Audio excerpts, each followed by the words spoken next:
Welcome one, welcome all. I am Bridger, and we're jumping back into Old World today. We had a good start. First 30 turns or so. Yeah, we're on turn 31 here. And we've managed to establish a foothold on the east of the Alps. We put two of our strongest military families over there because, as we have found out, the Carthaginians are getting absolutely slaughtered by the Assyrians. Or, sorry, the Persians, I believe. And the Persians do not like us. They are at war with us, actually. I think they declared war with us at the same time. Oh, no, hang on. I'm sorry. I'm reading this wrong. This is where we have a truce with them. We have peace with the Vandals and a tribal alliance with the Vandals, which we managed to get despite the fact that we are not a diplomat archetype. We got extra lucky, I think, with an event that popped up that allowed us to, I think, pay a bunch of money or something and get the Vandals as an alliance. If I'm remembering correctly. So, yeah, we are now in a position where what I'd like to do is start pumping out some military units on this side of the Alps, and because this families in particular are good at building military units in their cities. This one in particular will be. It's also much better when you build mines. So we're going to try to build a bunch of mines over here. What are we building here? Oh, a Shrine of Vesta. That's right. And what is it? The Shrine of Vesta gives us 20 output from adjacent resources. So the gold and the pasture here on the horses will both benefit from that shrine. But more importantly, the shrine is going to expand our borders to cover a bunch of these hill tiles that are also arid. And arid... Oh, arid's good for quarry, so it doesn't impact mines. But mines definitely do better on hills.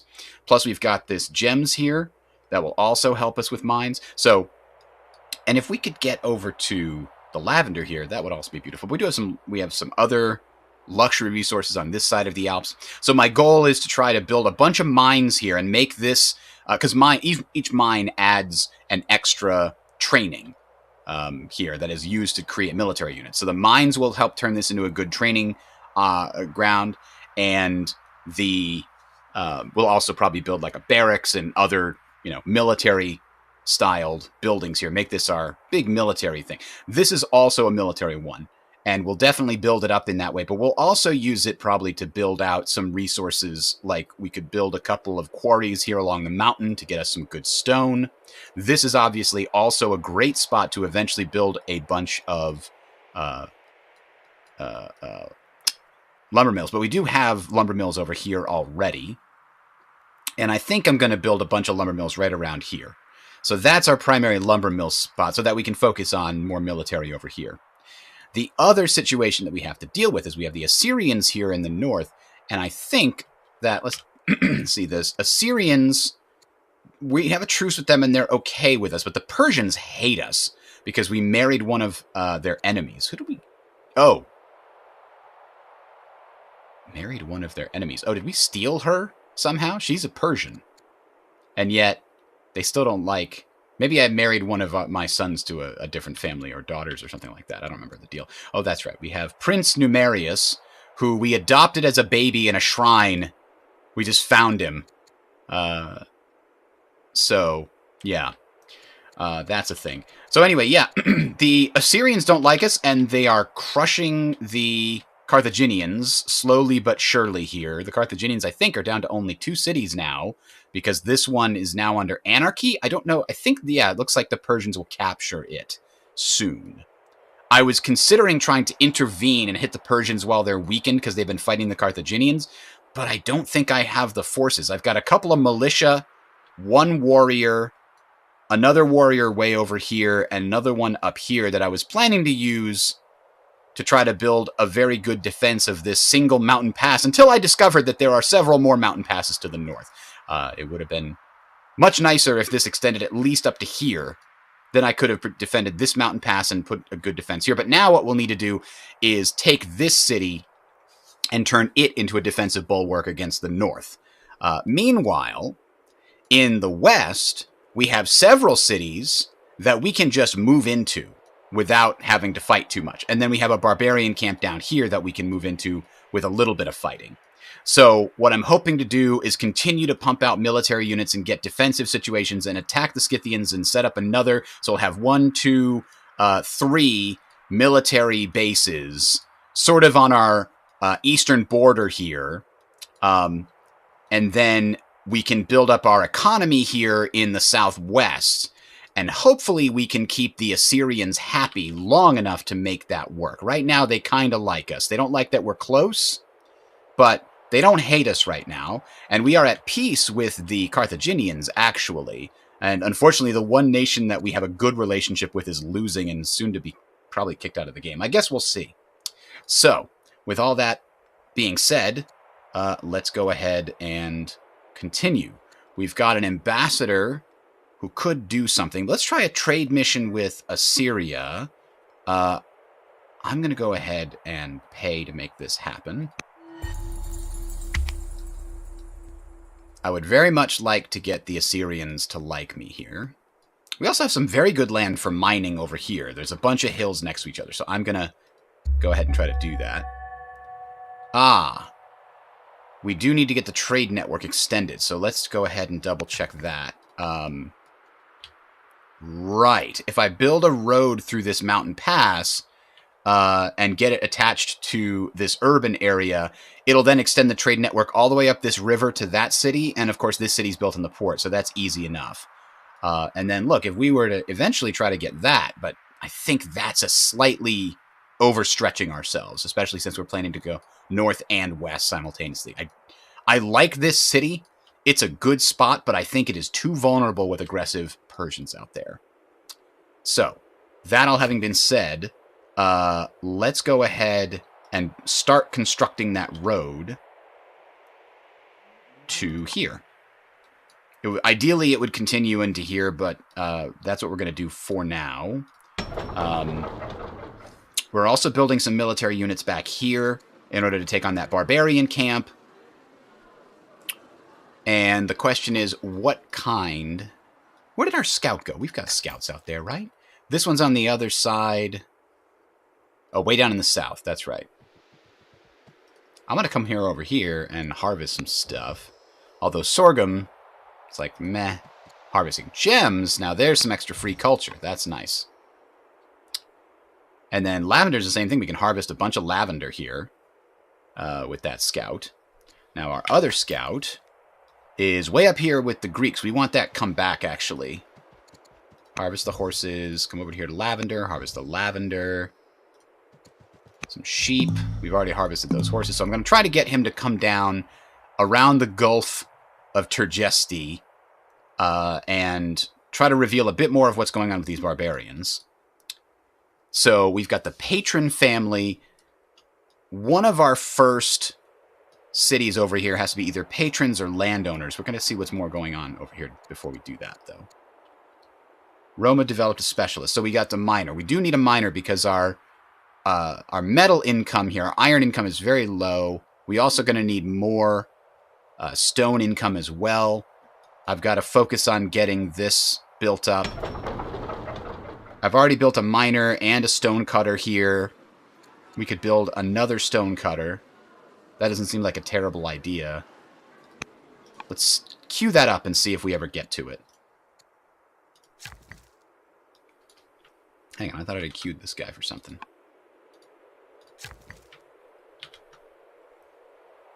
Oh, I don't have the ability to build roads. That's why it's telling me. Okay. Fair enough. Now, we won't have... Okay, let's go ahead and go here. We could build a mine, but we don't have 2 orders to remove. So instead, what we can do is just cut the scrub, and then next turn, we can remove it and build the iron mine.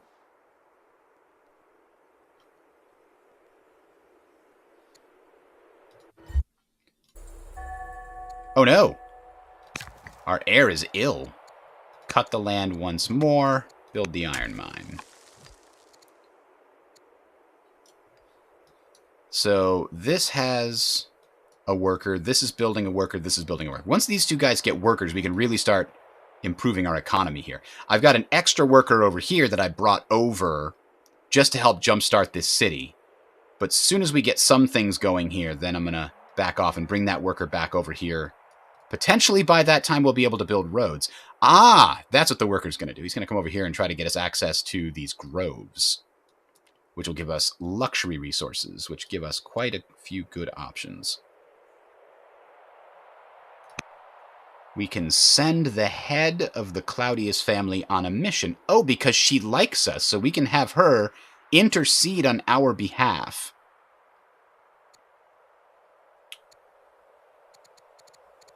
Within her family. The thing is, I'm not sure there's anybody else in her family that we really care about. They're not governors. So I don't think it's a good idea to waste those actions. Instead, we're going to continue. And all of this is really huge boon. I mean, this city, Nasus, only produces 3 culture return. And we just, I think, pumped out like somewhere in the order of 15 to 18 to them. So that seems pretty valuable. Where's our other scout? Our other scout we need to come down very quickly. So let's go ahead. Have him stop and grab some incense on the way. This is already weak. It's going to be turned into a developing one pretty soon. Excellent. We're making some progress.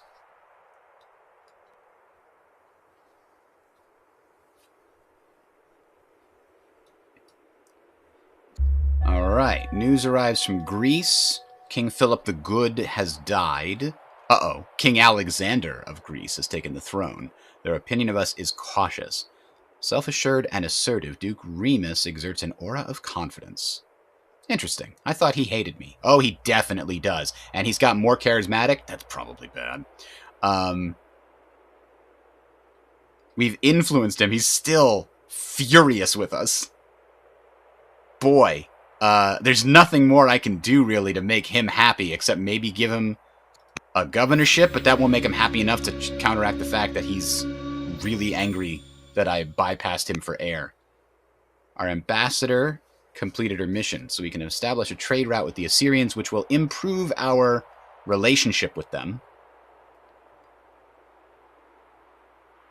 And we can trade iron for science. Wow, that is more than our entire iron income. Science is valuable, but that is too bad of a... when it says the trade terms are not generous, they're right. That's also not good. No, I don't think we can afford it. Not with the iron. I've got lots of ways to make food in the near future. Probably. Actually, food is weak right now. Wood will be pretty well done. So I think, unfortunately, we've got to not trade. We got to control 7 cities, so we're working on that. How about we go ahead and try to trade with Greece and see how that goes. Okay, Capua finished a festival. That's good. They've got developing culture. Oh no, we lost our minister. The Carthaginians have grown displeased with us and stand on the brink of war. You are nothing. You're still fighting the Assyrians, are you not? Excuse me. Let's see. Yeah, they're still fighting against the Persians, rather. I don't foresee them being a real problem. Let's go back to that. Where was it? I am not going to send them tribute.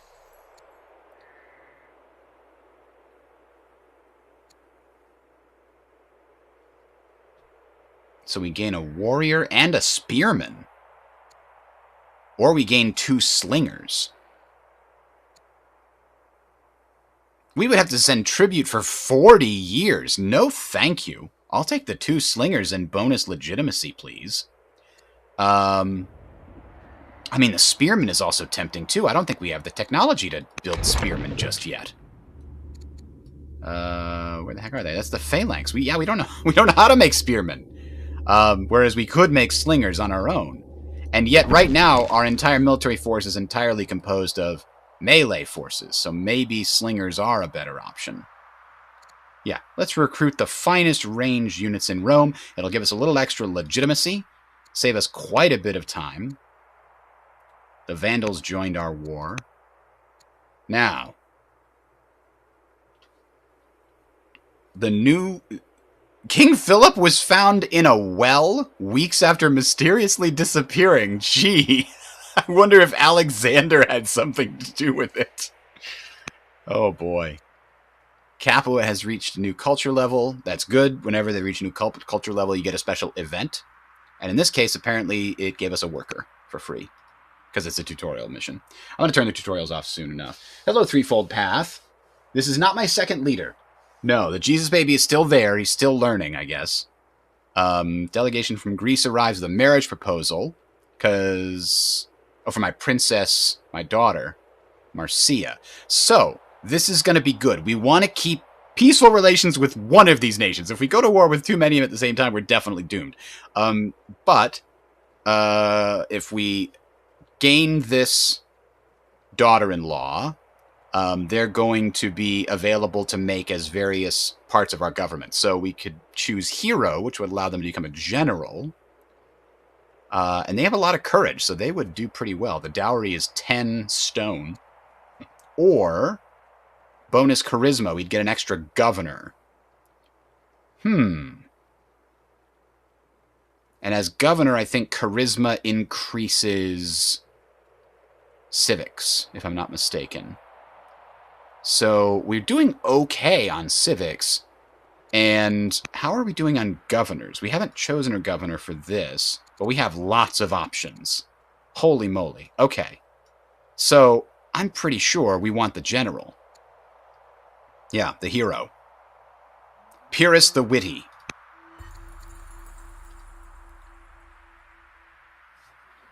Wait, I have a new heir. Numerus died? The baby Jesus died?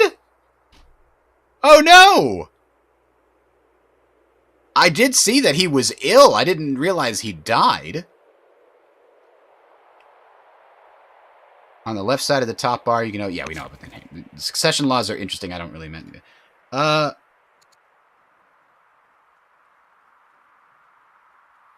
Where does it say that he died? Oh, there it is. Prince Numerus has died. Yeah, sometimes they're ill. And when they're ill, they die, I guess. It was not meant to be. Damn. Oh, okay then. So that gained a free worker. We could go and build a grove, which we're going to have ready in 3 years. We could alternatively start building a lumber mill here. And then we could consider... I think slingers require... No, slingers require stone. We will want to get to the composite bow fairly quickly. Oh, I already have that selected there. So yeah, we selected a couple of military options as things to keep an eye out for. I'm going to throw the phalanx on there as well. Spearmen can be valuable. And spoked wheel, because chariots are also quite valuable, especially on the big plain we have west of these mountains that's mostly arid. So, yeah. So we got a couple of slingers. Time to sling some rocks. They get a bonus when they're up on a hill. They can shoot further.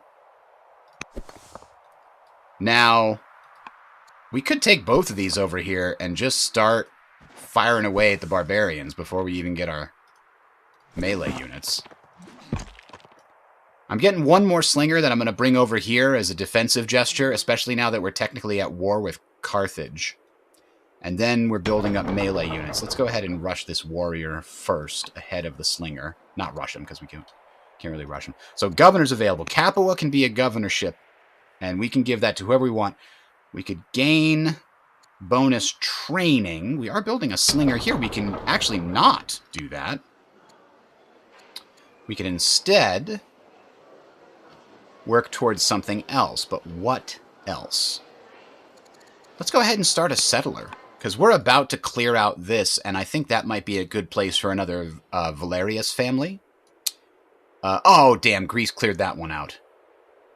Shazbot. Okay, well, we're just going to back this guy off then.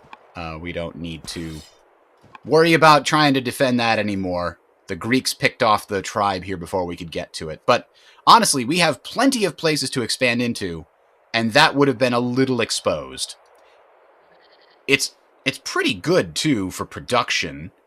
It's got a decent amount, although there's sand, right? Sand is not nearly as good as arid when it comes to producing stone, and that's what I saw here being pretty good. We could build lots of stone. It's got a lot of hills that we could potentially build on, but very little in the way of food. We're going to need some farms. We are actually building a bunch of military units, and they require farms in order to work well. So I'm going to need to do that. Did we build a farmer in here? We did. We have a farmer already. So we're going to get some food from the cattle here. Our worker's just about to pop out.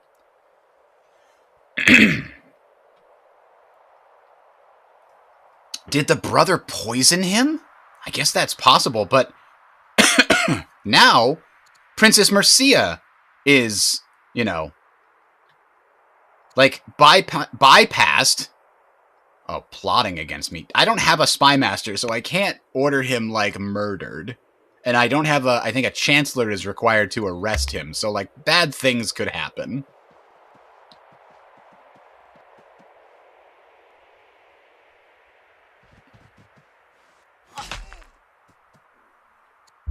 Alright, Roman paganism has been founded. That's good. That'll increase our culture per turn there. Affected by nigh constant vomiting and diarrhea, King Romulus the Peacemaker is severely ill. Oh. Duke Remus has grown more confident and charming. He now has +1 charisma. Oh boy. Duke Remus is on the rise, and Romulus the Peacemaker is not. But our daughter exudes an aura of confidence as well, an orator. As leader, what is she going to offer us? I'm checking this because she's probably going to be leader real soon. She can recruit tribal mercenaries with legitimacy, and all cities get +2 per year if the city has a friendly family. So that could be pretty valuable. All right, but in the meantime, yes, we founded our pagan religion by building our first shrine. Improving the religion's opinion can reduce discontent in the cities with the religion. So I could try to convert to that religion too. War has broken out between the Numidians and the Greeks. Do we even know where there are any other Numidians? They're right here. Oh.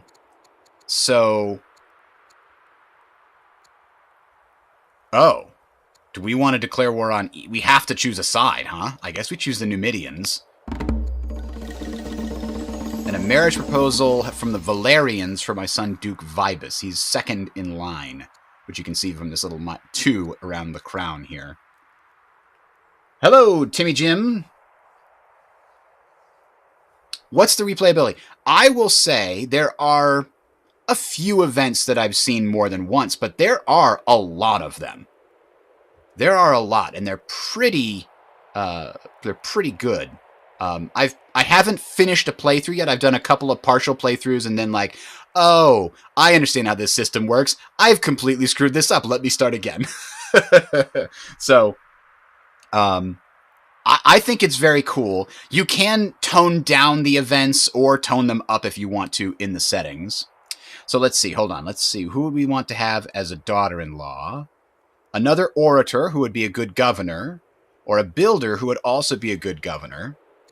I like this one. Oops, did I actually pick? No. I just selected her instead. This is the one I want, yeah.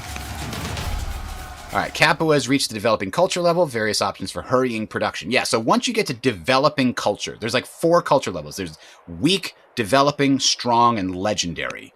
And those culture levels essentially equate to how many victory points you get for the city. So weak cities only give you 1 victory point, developing gives you 2, strong gives you 3, and legendary gives you 4.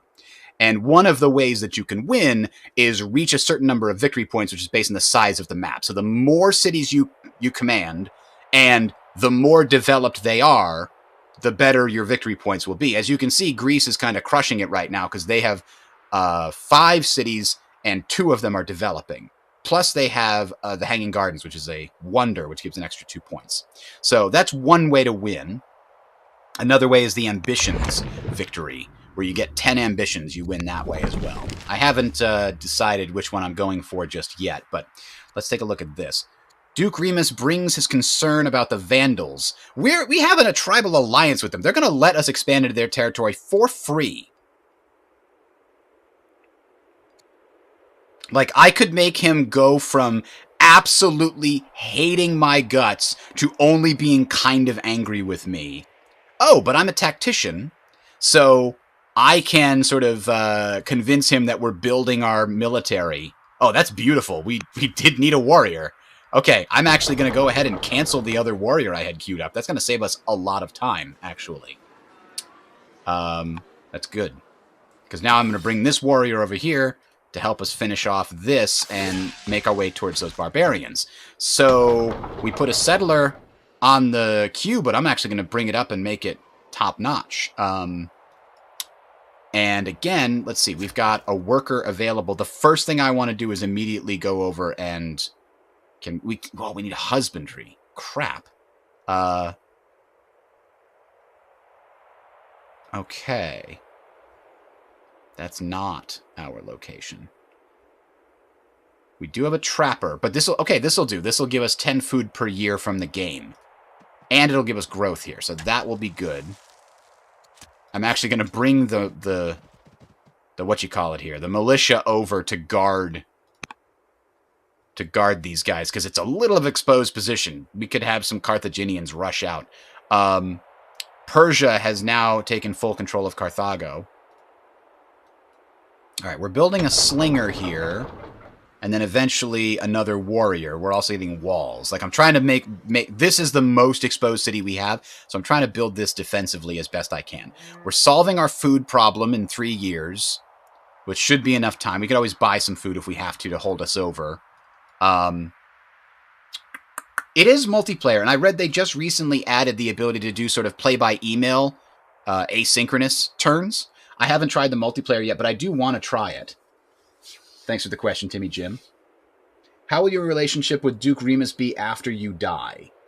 That's a good question. Presumably, his relationship with the daughter is much less problematic because she didn't make the decision to cut him out of the inheritance by putting a baby we found in some random frickin' temple ahead of him on the whole succession thing. All right, so we're in good position to make that a thing. Where is my... There we go. We've got my scout. I'm going to bring him and try to get an idea of what's going on here. We're building this settler. This is also going to need to build a settler, but we don't have the... Oh, we don't have the frickin' food for it. I've never had this big a problem with food because invariably in the past, my starting settlements have either been, rife with like fish and other things, or like sorghum and wheat and things like that. But the only sorghum we have is in the frickin' desert, and we don't have any wheat or anything like that. When we eventually learn how to do husbandry, we'll get a pasture over here. That will help a bit. But we're definitely going to need to set up some farms. I think this little triangle of lush terrain is probably one of the best places.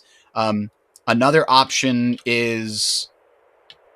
no, I was going to say along this river, but the river is lush. Okay, yes. So this river right here may be like the breadbasket of our empire because it's lush and it's along a river. Both of those improve the value of farms. So we might put a... This is going to be a camp? We might put a... not a mill.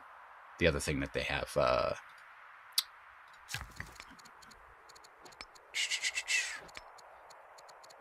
What's the appropriate thing that I keep forgetting the name of? Granary. Granary. We might put a granary that boosts farms by 60% on one of these tiles and then build farms all around it, right? That's actually really perfect because then we can put 5 farms around it and it would boost the value of all of those farms. Every farm would get plus 20% for the river, 40% for the lush, and 60% for the granary. That would solve our entire food problem. To the point where I almost think that's the first thing this worker's going to do when he gets built. And I think I'm going to build another one to help build the mines and everything over here. We're also building a miner to help. Wow, our iron is really problematic now. Because we got all those free units, the upkeep on the iron is really problematic. We are building another mine over here. And we'll keep building mines over here with this guy until we solve that problem. Stone is also a problem I have to deal with. Like, man, I could really use another worker over here, too. There's just not enough time. We're going to go ahead and put him in second on the list.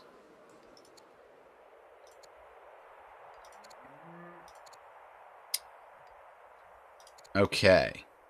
Shrine of Vulcan is finished. And land consolidation, 2 years we'll be able to get these groves and get some luxury resources. That's what this is going to work with in the near future. But for now, do we keep going on doubling down on our lumber mills? Maybe. Maybe that's what we do with them. Because as you can see, our wood rate is not particularly strong. And if we start building archers in the near future, we're going to need the wood for the upkeep. Oh, no, I'm pretty sure there is a synchronous multiplayer. Or, not synchronous, but like live. And I think it's turn-based. Oh, boy. Okay. We're about to die.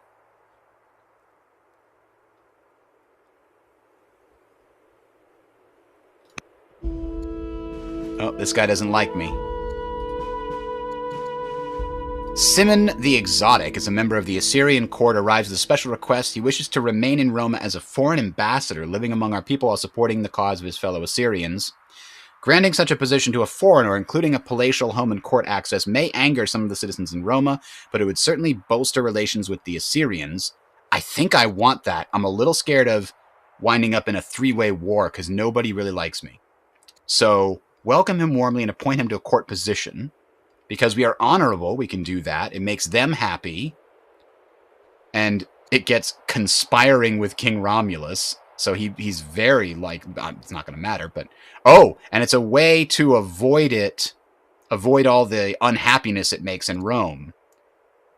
So because we're honorable, we can make that happen. Oops. So we've got a new court minister, which is great. Court ministers provide you with some basic income based on their stats. So he's providing a little bit of extra civics, money, and research. But the main thing is he can serve as a general or a governor, which is good. He'd be a very good general, actually. I should probably appoint some generals here soon.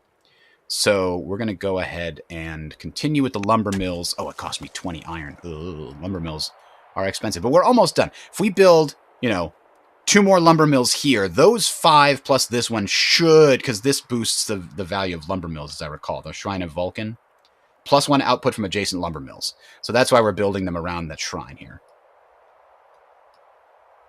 It is going to take a lot of chopping to farm that river. That's not wrong. But I'm here for it. So let's see if we can't get a look. Oh, we discovered a landmark. The Pedemontis. Oh, he could get some game. There we go. Oh, ancient carvings have been discovered in a ruin near the Argolic Gulf. We've learned that members of the Fabius family claim it as work by our distant ancestors. They followed the practice where the eldest was the leader of the tribe. See, I've seen this. I don't know if we want to make the eldest the drunk, bold, ill Duke Remus our leader. One of the benefits of making the eldest your leader, the eldest in the line of succession, is that they are normally granted more bonus traits and stronger stats than the youngest. In this case, though, that is not true. He has 4, 2, and -2, so he has a total of 4 positive stats, whereas the current princess in the line of succession actually has 7, 8, 9 in her stats, and she's only 25, so she has a lot of growing to do. She is intolerant, which is unfortunate. She's not going to make a very good governor, but she probably... well, no. Yeah, I mean... It's unfortunate that she won't make a great governor, but she could still be used as one. And the main fact is, as a leader, she would give us a lot of civics. So that might cancel out. Anyway, I don't want to adopt the laws of our ancestors. The Fabians are not going to like that. We get a little bit more legitimacy. Having legitimacy, even when you die, is valuable because the previous legitimacy of the previous ruler rubs off a little bit on the newest ruler. So that can be still valuable. Now, I'm going to need to spend some of these dealing with this. Oh, man, I can't quite kill him, huh? Almost. I'm going to have to bring this guy back to heal pretty soon. But luckily for us, they're almost dead. I think this guy will survive. Alright, what else are we missing this turn? Checked all that. Got that. Granddaughter born. Excellent. Slinger attacked by the barbarians. We know about that. We can put a governor in Capua. Oh, we didn't wind up doing that, I think, because we didn't have the orders to do it last time. Let me see. So, what can we do? Inspiring means bonus culture. Capua is actually a great place to turn into like a cultural touchstone. Because they've already got bonus culture. Like, we can try to make Capua our major culture producer. We can try to get to strong and legendary culture in Capua before any place else. Roma's almost making it to strong culture. Or developing culture, rather. Alright. And we'll bring this back down here. We should actually have somebody defending the capital, because if you have walls and a family member military unit is defending the capital, you get a little bit reduction in the discontent. Right now we have very little reduction in the discontent at all. I'm going to go ahead and throw walls on there. I'm not going to be... It's going to take forever to go through this queue, but it is what it is. We need the warriors. There's nothing we can do about it.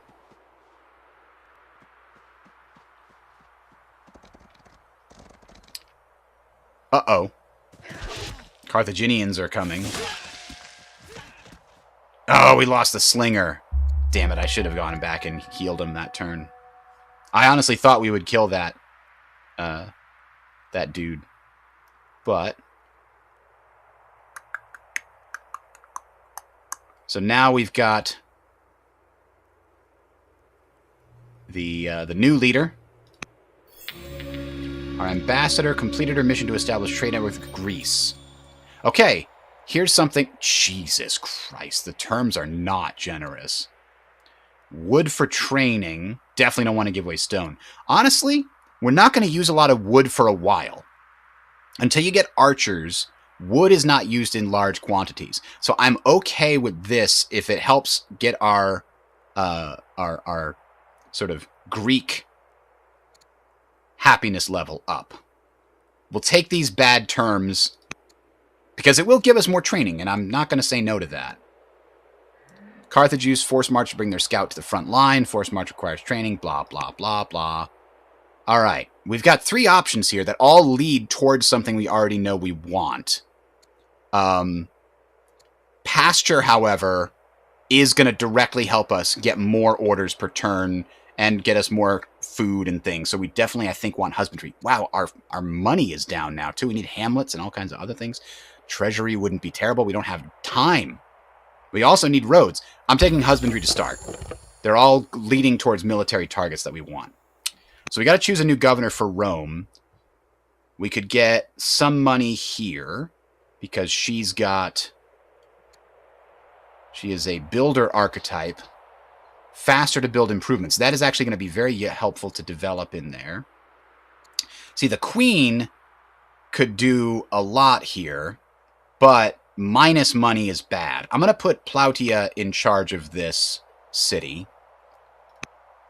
And then we'll maybe put the queen in charge of something eventually. Okay, we don't have the general in charge of there because they had to retire. Yes, classic Civ game needing more of everything. That is true. So our ambassador is giving us foreign opinion of plus 45 because of the charisma.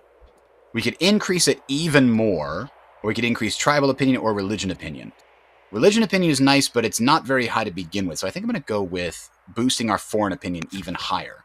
See, what does that leave us? King Cyrus actually likes us, and we are not at war with him. That's good.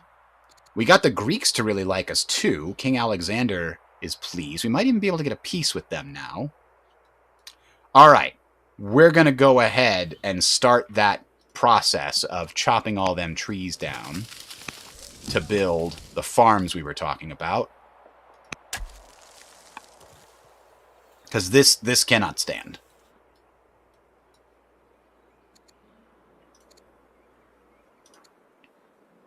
So what else did land consolidation unlocks the war elephant, which we will be able to build, I believe, because we have access to elephants once we get the camp built.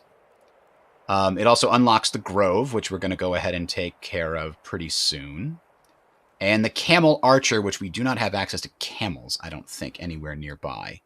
But we've got elephants over here, which we'll get access to. We've also got elephants right here that we'll have access to. Ivory is not a resource, but the honey here is useful. All right, I've got another worker built. When that other worker gets built, I'm going to send this worker back to help build the capital up some more. All right. Nace has trained a warrior. Excellent. This is where I was very worried. Let's get him over here, and we're going to fight something. So, interesting. The Nomad Marauder is, I believe, a unit that the Carthaginians hired from a tribe, right? They can hire... That's one of the Carthaginian special abilities. They can hire tribal units, which is why it's so bad, right? I can attack it and do significantly more damage because it's a tribal unit, I believe. Yeah, we're getting plus 25% because we're steadfast, and steadfast units have bonuses versus tribal. So that's why this is the situation.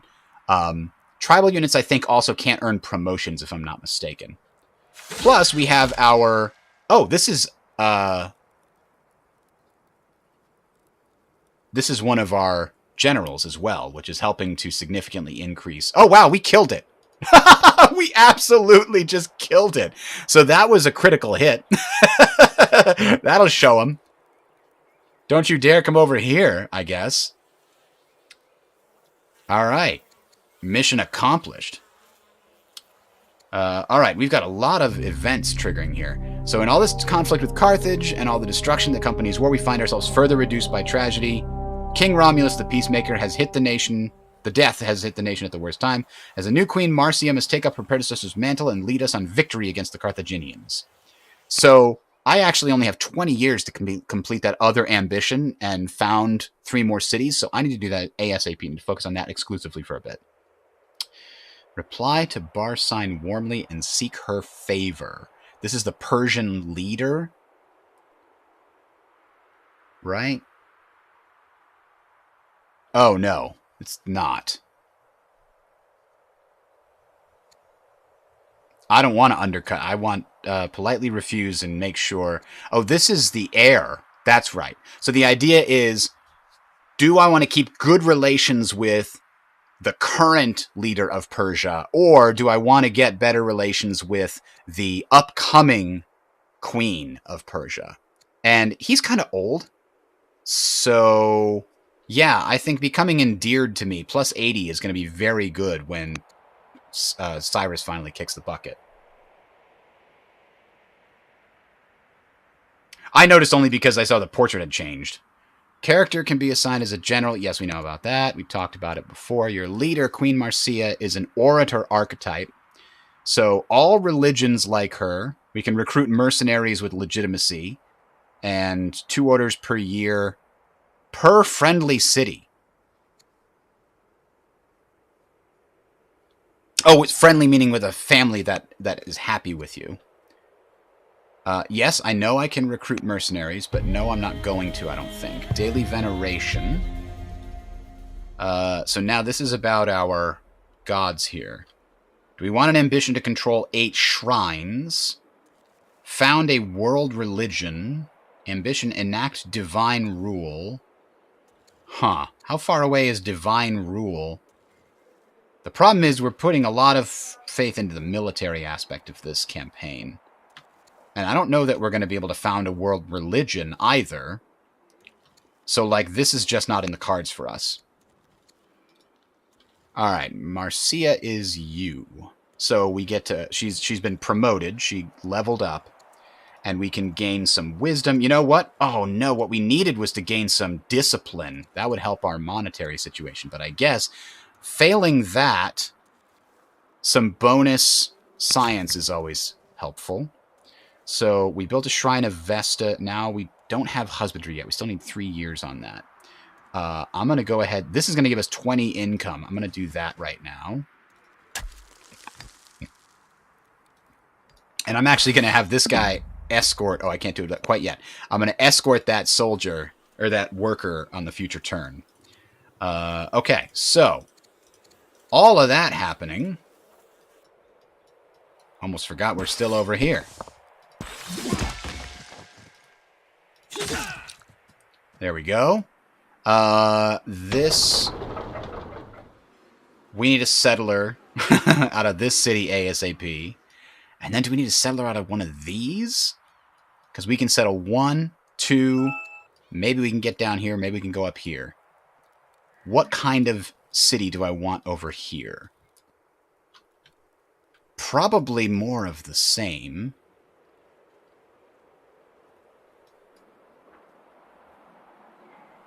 Let's see. This city can be a patron city, a Valerian city. We're going to want a Claudian city somewhere that has a lot of resources. Ugh, this marsh is not very good, is it? It's a source of fresh water? I don't know if you've ever been to a marsh before. So let's get a second settler on the list here. Oh, we can't. That's right. We could if we spend a bunch of money. Wow, this city has a huge amount of maintenance. Why? Improvements are costing us a lot of maintenance. What we need is some hamlets here next. So that's going on the list of things to do. Also, these will give us money, right? Yes. So let's go do that instead of in lieu of hamlets. We will go ahead and build groves. Now,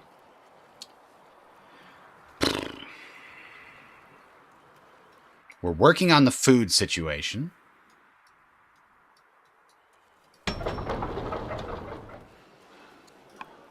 I just don't know that we're going to be able to finish this in 20 years.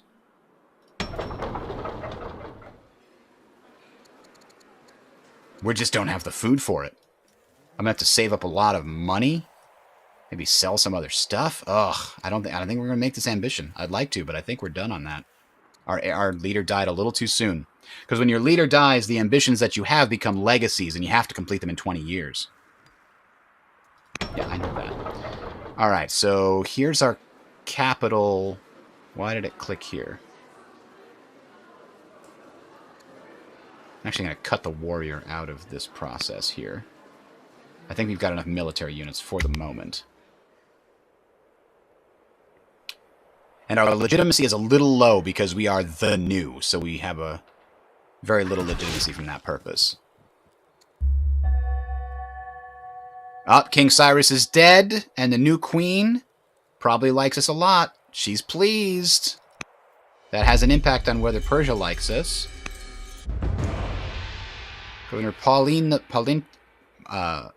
Plautia, Pathfinder, has plans to execute an individual she claims is leading local rebellions. However, many in Roma believe this man to be innocent. Luckily, we're traditional, so we can negotiate a political exile to avoid either pissing off the Claudians or not pissing off the Claudians. That's probably the right thing. The Valerian family does not like us. But if we start an ambition to produce 1,000 wood for this, then they will like us more. Or we can start an ambition to enact polytheism, which requires monasticism which is how far away? I'm looking for it. I don't see it. I feel like it's pretty deep in the tree. There it is. Actually, it's only like... It's not that far. I think we can start that ambition, to be honest. Producing 1,000 wood I don't think is realistic, considering we're trading away too much of it right now. But enacting polytheism, which... What does it do for us? Can build each shrine in every city.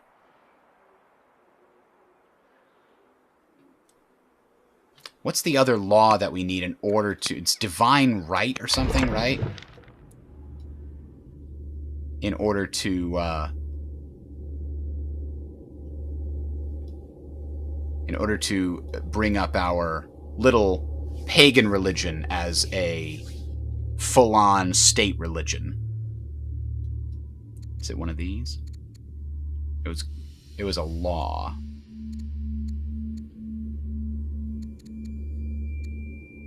I don't remember which one it is. Maybe it's hiding in here. So it's not that one.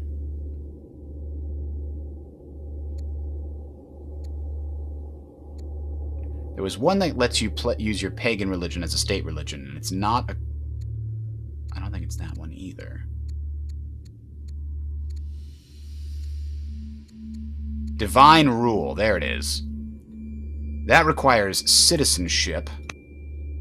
And citizenship is probably also on a different branch of the tree than we're trying. Yeah, it's right over here. It's actually right after phalanx. Still, there's we cannot do all those options, is the problem.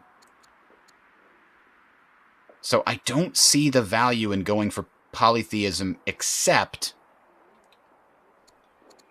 that it allows us to... So what is the alternative? Monotheism. State religion cities get +1 order per year. I mean, this is okay. I can do that just for the purpose of getting an ambition and thereby giving me some...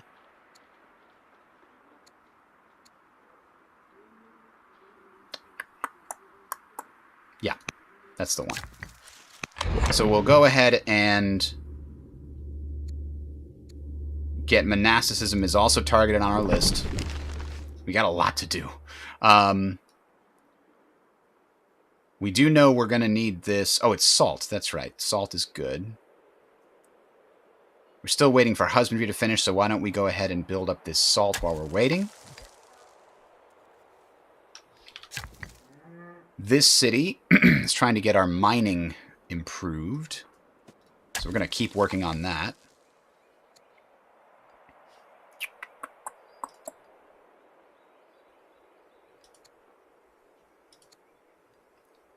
Camp finished, we did that. So this guy can come back and sort of defend this as well.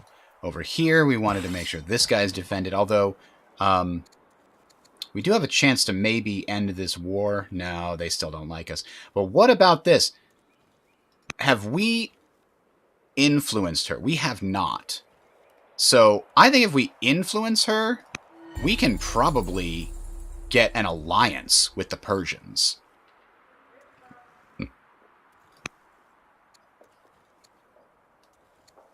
And I don't think we're going to need to give them any special tribute. We're just going to say, peace is desirable, do you want peace? With the Persians, and hope that that works out in favor.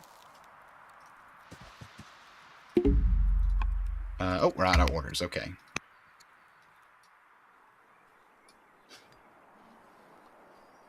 Alright, our food is finally positive. Excellent. Our economy is up to a rocky start because we had to build so many military units to do what we're doing here. A merchant returned from Persia describes the unusual practices of the people of Sadar Veza. We could convert to Zoroastrianism.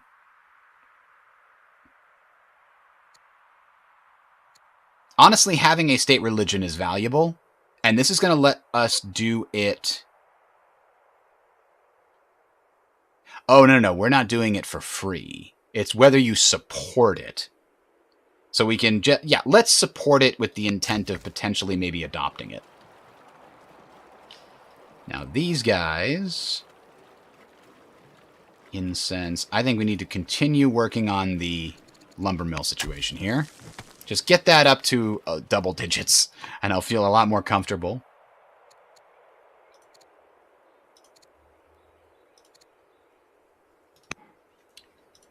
Alright, we've got discontent levels in our cities slowly rising. They're highest in Rome, which is why we're trying to build a festival. But honestly... Oh, crap. We're not going to finish that. It's going to be canceled. Ugh. That's annoying. And we'll get a festival 2 instead, but it is what it is. 20 years for 3 cities sounds tough. It is mostly because we're not building enough food, right? I have the spots. All I need to do is build the settlers and march them over here. Like, it shouldn't be that hard, but our food is just really low overall. There we go. We're able to claim that city site. Harvest them horses. Harvest the elephants for money. Try to harvest more of these elephants for money. If we have enough money, we can buy stuff, but boy, the fact that our queen has low discipline is really hurting our income. Here's some money, though. Oh, actually, it's culture, not money.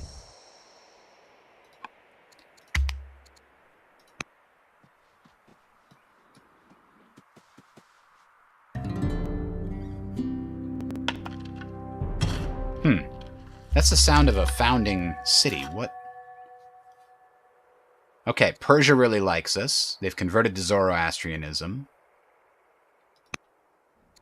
A riderless horse delivers a short one-word response from the Persians. Never. Damn. They don't want peace. They like us so much, but they still don't want peace. We get a free camel archer, which normally costs 100 food.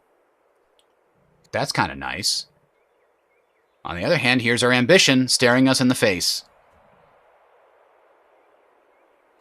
To be honest, though, we can also get a free war elephant. Which is better? Well, the thing about the camel archers, we're not going to be able to build ourselves, period. This is the only chance we get to get one. What's the value of it? It starts with Nomad, which is 25% bonus combat strength when they're standing on sand. There is quite a bit of sand around. So if we're fighting, although not really, because this is all arid. The sand is all over here. So I'm going to take the free elephant, which is 6 strength, which is huge. And it has the panic ability. Target attempts to retreat or else is stunned. Units forced to retreat will move if a valid tile exists. If none exists, then the unit is stunned. Interesting. All right, yep, we're going for that free elephant. We can actually, if we get that free elephant, we can probably reduce the need for building any other military units in the near future. We've already got some queued up over here. Between that elephant plus the other ones that we have built, I think we're okay on defensive forces for the moment. We already wiped out the only barbarian camp we cared about. So, yeah, we now just need to save up enough. And I'm going to start the construction of a settler immediately. And hopefully, we'll be able to build another Valerian settler fairly quickly. Meanwhile, though, I need to find out what the rest of these areas look like, so I can plan out what families are going to go in what seats. Because if you use a family of the appropriate settlement type, like if I use a Claudian-built settler to build a Claudian city, then I get the benefit of an extra couple of citizens at the start of the founding. If I use it to found a Julian city, a Fabian city, then it doesn't get that benefit. So I'm trying to match those, if possible. So husbandry finally lets us do the pasture. And that's pretty much all it does, but it is still valuable. Yeah, we canceled that thing in Rome. Ooh, the farmer will get us... We never built a farmer on the sorghum? Huh. That gives us quite a bit of extra growth in this city. Well, a little bit of extra food. That's not a lot of extra food, because it's on an arid tile, which is unfortunate, yet still might be useful in the future. We're going to queue up Festival 2, because we're actually quite unhappy, and it's hurting our productivity of this city. I'm going to throw that after the worker, and then queue it up again after the walls, so that we can reduce our discontent. Now is the winter of our discontent.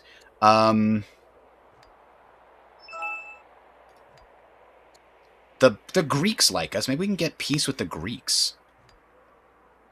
We'll even give them some of this. Like, I really thought that we would get... like, they are really happy with us. But they do not want peace for some reason. A new game is being played in Rome. The game's name is Ludus Latrunculorum, or Latrones for short, the game of brigands. They play on an 8x8 board. They place their pieces on the board on alternate turns, finally placing the dukes a leader piece. Once all the pieces are in place, the players move their pieces so as to catch the opposing pieces between two of their own. What should we do with this undeniably fun invention? Ooh, that's very helpful. I care much less about the families than I do about that unrest in Rome. That's a big problem that we've got brewing there. And right now the Valerians love us. Even if their leader doesn't, we can probably fix that. Number of court scholars are taken to composing a history of the glorious city of Naissus. It's only like 10 years old. I guess technically it was there before we called it Naissus, but whatever. They're shocked to find that over 3,000 entries have been made, a staggering number of any reckoning. Spread the histories far and wide. We will learn from our past, or this is only the beginning. Well, we know that we really want that research. So that's going to get us, that's going to cut several years off of this war elephant. You've been thinking about improving relations. I was thinking about improving relations. How is this game doing that? Who knows what benefits such a friendship could bring? Right now, actually, the yield of Capua is significantly reduced because she doesn't like the fact that we are pious and she is wanton. I was actually going to do that, but the game suggested it anyway. Okay. All right, there we go. We got our farm. That's still, our food rate is not very high. That's not good. Okay. So, if I do this, is it but without, does it automatically chop? I think it does. Let's see. Yes, it did automatically chop.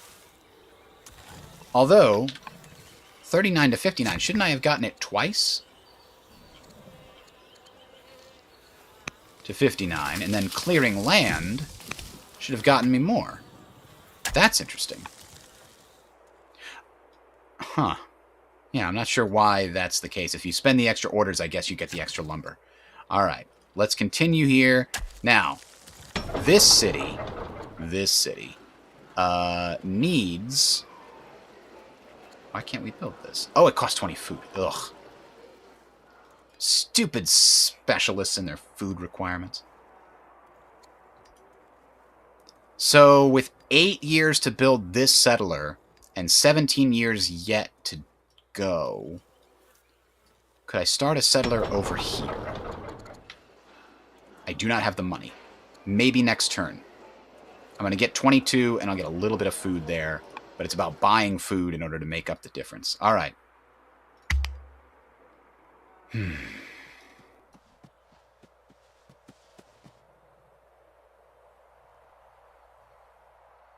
I don't think the Fabian cities are going to be ready for that.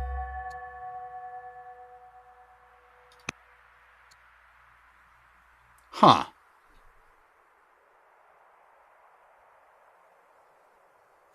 She already likes me as much as I possibly can, I think. And she just refuses peace. So we're not going to give them stuff when they already like us that much. Ooh. A member of this family, a zealot. He leads you into a cozy nook and says, Marcia, I have to tell you how I feel. You see, I could never resist a woman with such a way with words. He's in love with her. I actually need to pick oh, but but I do have a king consort, so that's awkward. Whoopsies. Alright, so we have built that. This is a Shrine of Mars, and what's the value of this? There's no real value of building the shrine adjacent to anything in particular. So we don't need to build it now. Or if we want to build it, we can use it to expand our borders in a way that will be helpful. But I'm not against the idea of building a Shrine of Mars somewhere over here. This city is actually going to produce a lot of military units because of how many mines we're building in it. Mines produce extra training, so that's a good thing to do here. 20 stone per year. We need to get this started. That's really good. If we have extra stone, we can always sell it to use it to buy the food that we're desperately in need of. So I think my goal here, 4 years... So then it'll have, you know, what is the growth situation here? I can't really increase the growth at all. Not in time. Having a fisher would help us, but it's too late for that. 10 years to build a settler. No, it's not possible. We're only going to have 2 years to move it into place and actually construct it. Well... 2 years could get it down to this site. That's cutting it really close. But it seems doable. And you know, we can rush this. It's going to cost us a little bit, but we can rush it. Let's do it. Can I queue this up? I need 612 money. So let's sell until we get to 612. And now we can pay. There we go. It's done. Now we do this. And yeah, it made people a little upset. We're going to go ahead and put a festival on the list here to make them less upset when it's completed. So I think we're going to try to complete that ambition. Well, it's a legacy now, but we're going to try to complete it. Polytheism. That's not available yet, right? No, we still need monasticism. We're waiting on that. That's going to happen, though. We are only 37. We got time to make that one happen.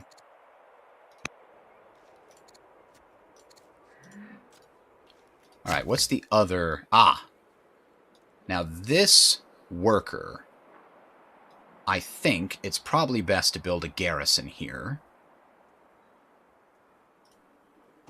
This isn't a terrible spot to build it, either. It'll grow our borders a little bit over here, and we could potentially build some military buildings here later that get adjacency bonuses from the garrison.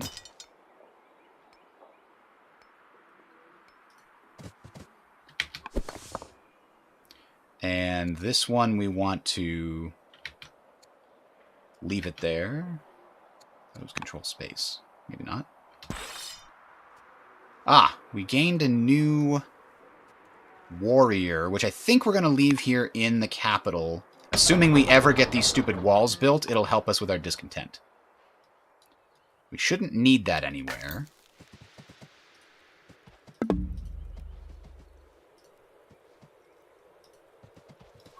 Alright, so now we can see we've got a big forest over here.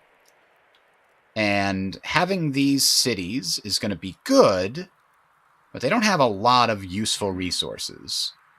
Fish is going to be nice.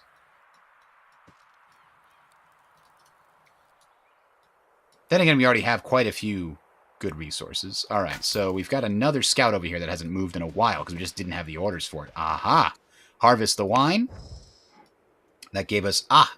Nasus has now made it to developing.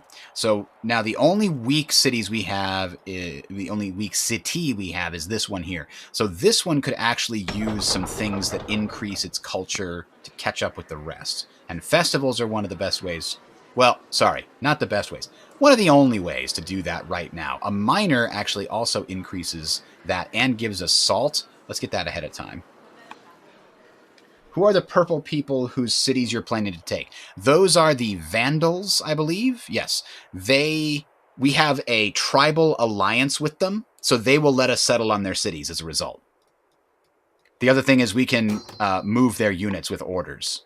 So if they were... The problem with them is that they have a very low fatigue. They can only move once per turn, basically.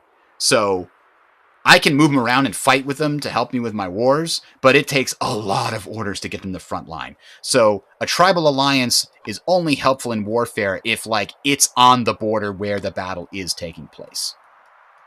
Now, the Numidians, on the other hand, I'm thinking this is a very good spot for a Claudius city.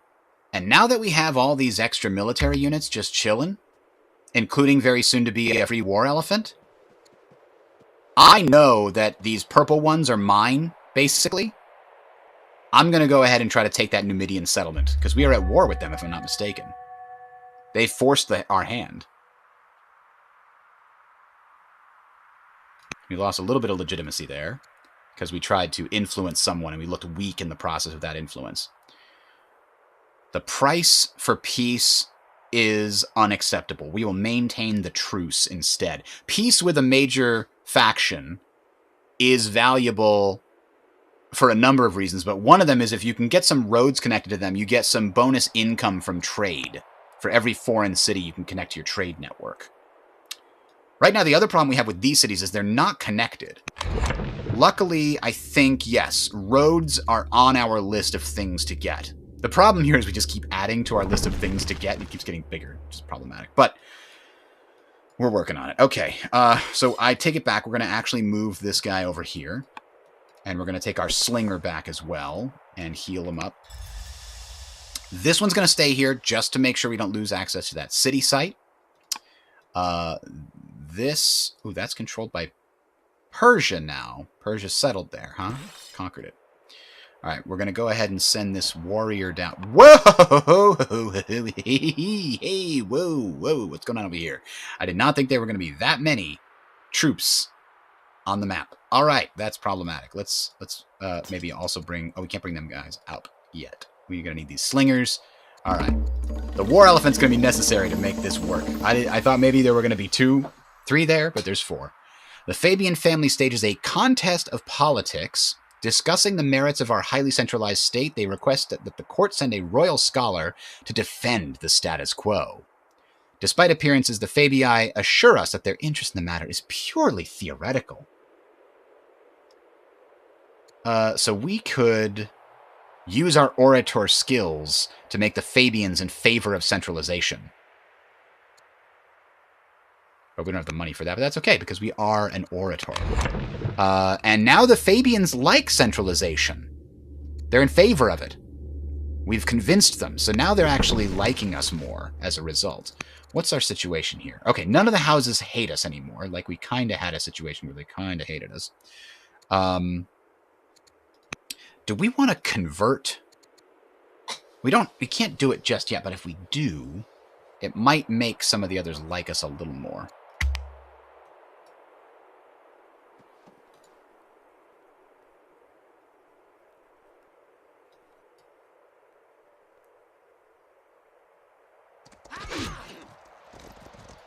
Yeah, this is going to be problematic. This guy's going to have to come back and heal and wait for backup. We are known as the Mason. We finally got a little bit of legitimacy there. That'll help our... That's an extra order every turn. Duke Remus is still hanging in there. Damn. All right, there's our roads, which I'm thinking about pretty heavily right now. Or our ambition. Crap, but that's so long. You know what? Let's take the 4-year one. So this is the city that we're going to found first. Any of these 3 is okay. What do we need more of? I think we need more food. And pearls is also a nice resource. I'm going to send it down here. Alternatively, that one's... Let's see, this is 5. They're about the same. So, do we want it out here or up here? I think I want it up here. Oh, no, I want it there, actually. So, we'll make that happen. How much is Pons alias worth? A group of Greek diplomats have arrived offering to form an alliance to enter the war with Carthage if we'd be willing to give up the city. No, that is a cornerstone of our defensive bulwark over here. That is not happening. As much as I do want an alliance with somebody, that is too strong. And good, that they were worried that we were going to sell them out. So discontent is lowered if we decline that offer. Rome has no state religion. Many people follow their own faiths. The priests of Nasus. Do you need to settle on the coast, or does that not matter? You don't need to settle on the coast as long as you have, your borders go into the coast. Then you can build ships and do things like that. You might actually need to have an urban tile on the coast, but you can build out to the coast. But being on the coast does offer some advantages, not least of which is the various resources you can find there, like the fish and the crabs and such. But the other thing is that units normally move 2 or maybe 3 tiles per fatigue point that they have. Right? These units, all the Roman units have the 4 fatigue points. Most other units have 3. The tribal units have 1. So when they cross open areas, that means that they could move 6 to 12, depending on if they're Roman or not, if they're horses or not. Units can move 27 tiles by sea in a single turn. 9 tiles per fatigue point. And even more if you're Roman. If you're Roman, it's 36. So, yes, that is a good reason to get your border along the coast, because your units can only travel along sea areas that are in your borders or that you have anchored a ship next to in order to create a zone that lets your units pass through. So that's one of the good reasons to get control of the coast. It lets your units travel sort of on a highway along the coast very quickly. All right, so we lost one of the random dudes in our places. Quarries are finished. All kinds of things are finished. Fantastic. I'm still a little worried about our metal. If we start actually pumping out military units, it's problematic. Let's bring them over here and join the fight. These guys can come back and heal. I'd also like to add a general to them and stuff, but yeah, we can actually attack them. Oh, we need more orders. I'm going to pay the 1 to get an extra order here. Wow. I didn't even have enough orders to bring my elephant. Boy, we are starving for orders right now. And it's partly because I didn't take the Julii. The Julius family gives you orders for each city. It can be very valuable. Although Rome has no religion, many people follow their own faiths. Yes. Yeah, we get a free conversion. Take it. Anyway, I don't have any more orders. I had to send those guys very long range. I had to spend 1 to heal this guy up. Now they're going to attack me. Luckily, they spread it out a little bit. News reaches you about your fellow ruler. King Alexander has died. Wow. Palace servants bring terrible news. Your daughter, Drusilla, was climbing the fruit trees along... Oh, no! What does my heir look like? Prince Romulus, named after the father, I guess. A statue in the palace garden. Or, I think we need to have a funeral procession that'll bring down discontent in Rome. That's the one we want to get hold of those furs. All right, now what kind of city? I think we want to found a Valerian city here. Yeah, I want 2 Valerian cities over here and a Claudius city over on the other side of the Alps. And the first thing we need is a worker. And we'll figure it out from there, but probably walls. And then I think a slinger for a coastal city. Now that I've done that, I can bring this soldier. I'm going to bring this elephant. I'm also going to give him a general. What are we going to do here? Counterattacks during melee.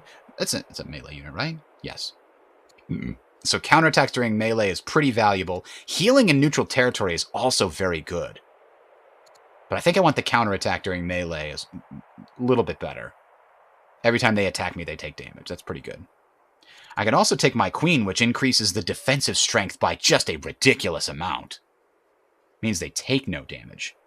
And she would actually gain XP from combat. That's the one. I need her to do something because she's not a very good governor because of her intolerance.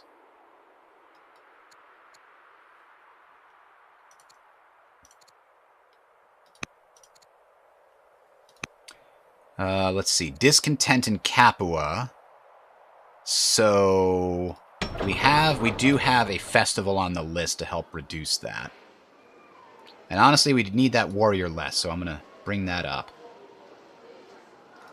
We could have the ability to get some luxury resources going. But I think I want the growth and the food first. So I'm going to go ahead and do this. We've built another farm, but because we keep getting units, we're only barely keeping up with the food situation by building these farms. Because we keep getting new units. I'm guessing the elephant has a pretty high cost. Yep, 7.5 food in upkeep for that elephant. Whew. But it's probably worth it.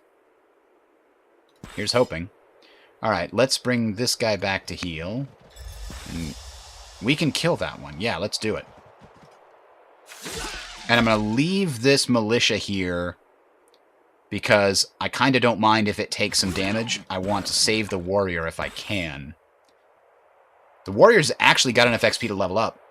I just got to get him. It takes their turn to do it, so. Alright. As far as mines go, that gives us some money. This will give us extra orders if we build this pasture. Let's get in that direction. Okay.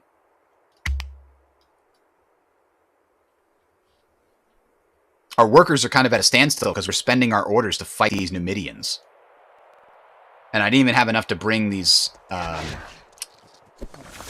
guys over. I'll try to do that. Yep, there goes the militia. But honestly, that's kind of what the militia are for. Capua is now head of the family. The governor of Capua likes me, right? Nope, he doesn't like me. Gosh, I gotta influence him. So, because if a governor is upset with you, you actually lose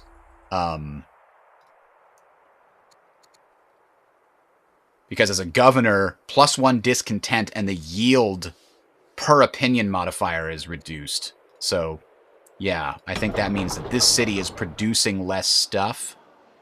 Minus, oh, because developing. I don't know, maybe that. Oh, no, the yield that they provide is, okay, never mind. That's a different thing. Okay, these guys. Let's make this happen. We're going to bring these guys over. We're going to put them on a hill. I'm going to do 8 damage. These guys, I think, are going to come over here and murder a dude. There we go. These guys can maybe come join the fight. He can only attack one of them, and I don't think he's going to be able to attack them too much. I don't know what I just did. Let's undo it and bring these guys. Oh, these guys can move very quickly. They can come over here and be like, hello! And force the panic. That's good.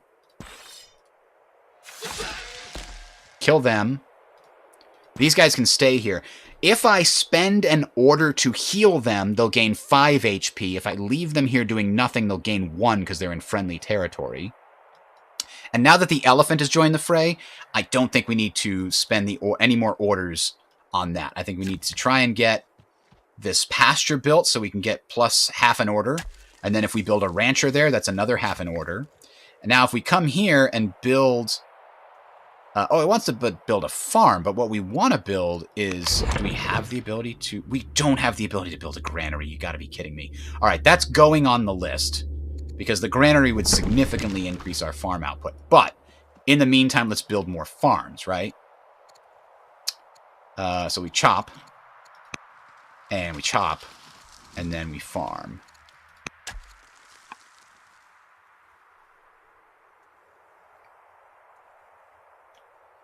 Okay. Oh, we can have a governor here now.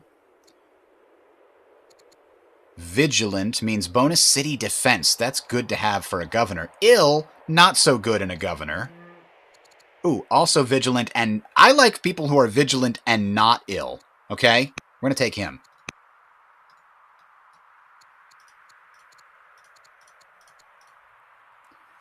Elephant probably can't handle the war all by itself. It's twice as strong. Its attack is 6, which is twice as strong as the warrior. Well, not quite twice as strong as the warrior, because the warrior has some bonus. But the other thing about the elephant is it's got such huge defense. If they try to attack it, it's going to be like laughing it off. Alright, so we built a garrison here. I think I need money now. So I'm going to start by building a hamlet here.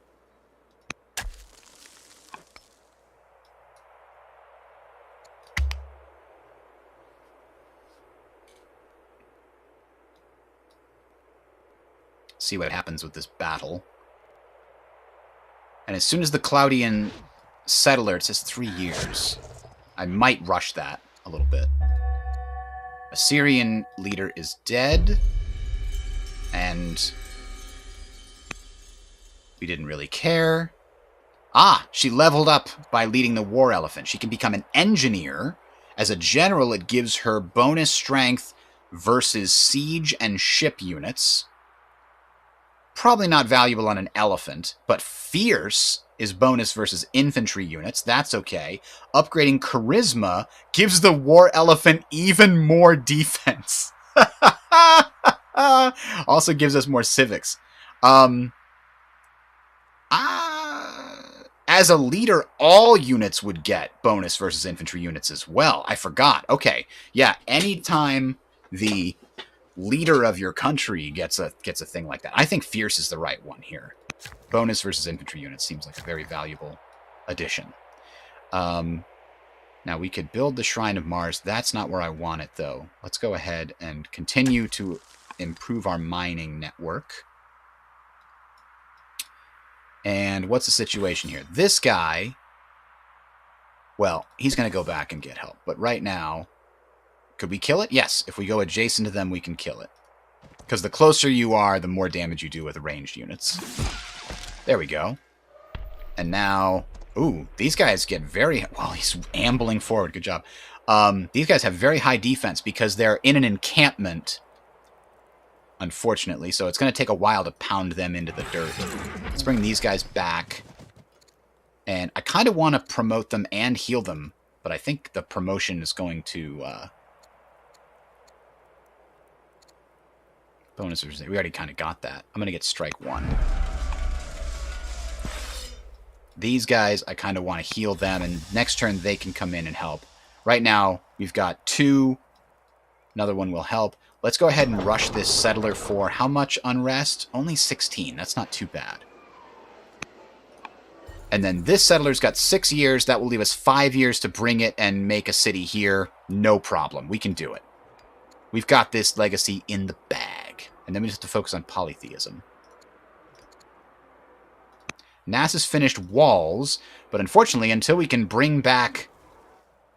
Well, we don't have a military unit, so I guess we're going to need one.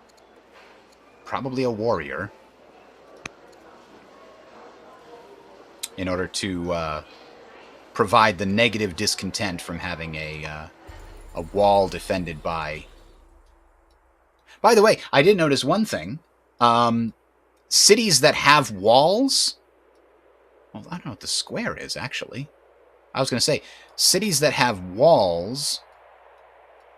Oh, okay, so it's not... I thought the shape was based on whether they have walls or not, but apparently the shape is based exclusively on what type of family it is.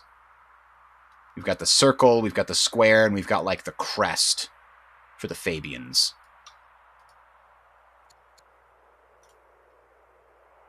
We've got an extra luxury resource we can send somewhere. Which city is the most unhappy and growing as fast as possible? It looks like Capua, at the moment, needs a luxury resource. So let's go ahead and give them one, the literature. We're also going to get dyes and stuff soon from them.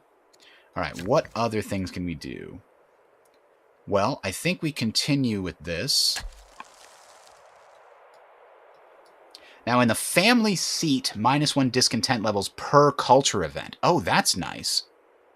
So, as I boom the cultures, or the culture of this city, then it lowers discontent. I like it.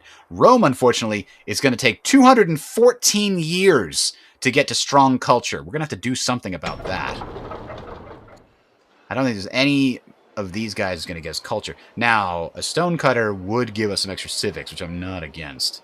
But let's hold off on that for now. And let's go ahead and do the final lumber mill in our little thing here. Lumber is still hard to come by because we're trading so much to Greece. Once the 31, I thought we traded for like 20 years. That's 40 years. Once the 31 years of trade is up, then our wood income is going to go through the roof, you know. All right, so we are trying to get an idea of what's going on over here. Persia. We still need to go and continue exploring over here, but as you may have noticed, I don't have a lot of orders to spare fighting the Numidians right now. Does the panic effect not work against encampments? That appears to be the case. Yeah, if they're in a city center, which includes like these encampments that the barbarians have, I think that means that the panic doesn't apply. You've successfully exerted your influence upon Governor Posthumus the diplomat. Excellent, excellent, excellent. Now, a food boost, or military drill, or Chancellor is important and it's on our list of targeted techs.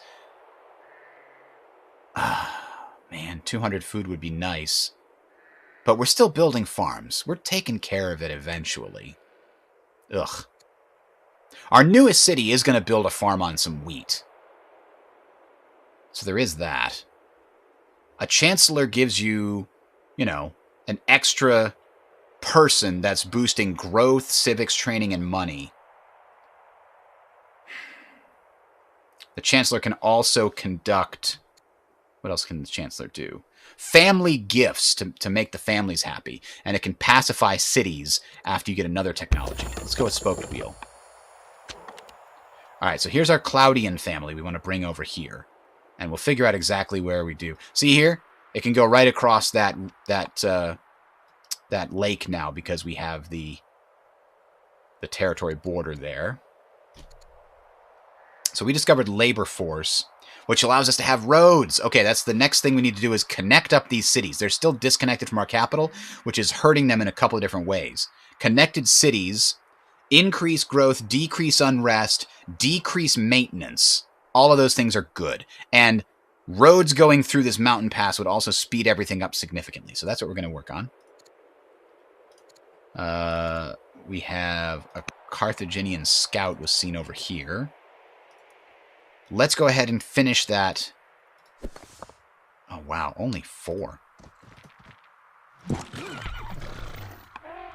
Here, we'll bring this guy up. Try to continue it.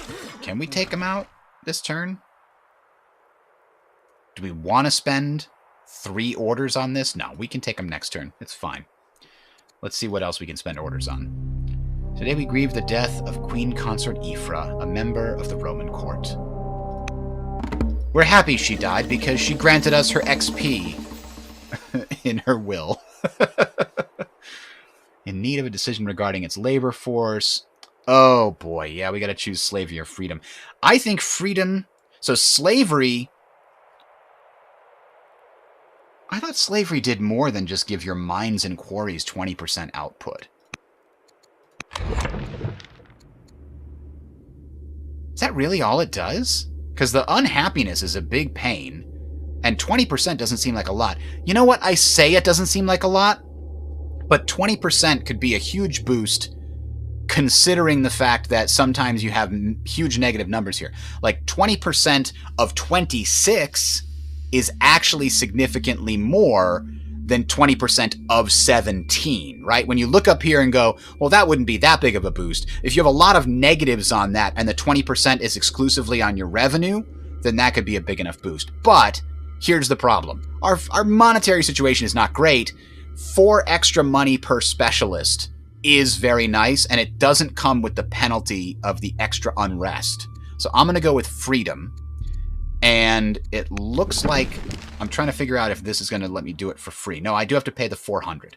So our subjects will be free. There we go. That boosted our money. That's good. We're going to have more and more of those as time goes on. So I was going to go here and harvest the honey to get a little bit of that. See what else is going on in this little empire over here. Who are we at war with again? Let's remind ourselves. Carthage and the Scythians. No, the Numidians. And I would kind of desperately want to go and explore what's going on over here. And now we're ending the year.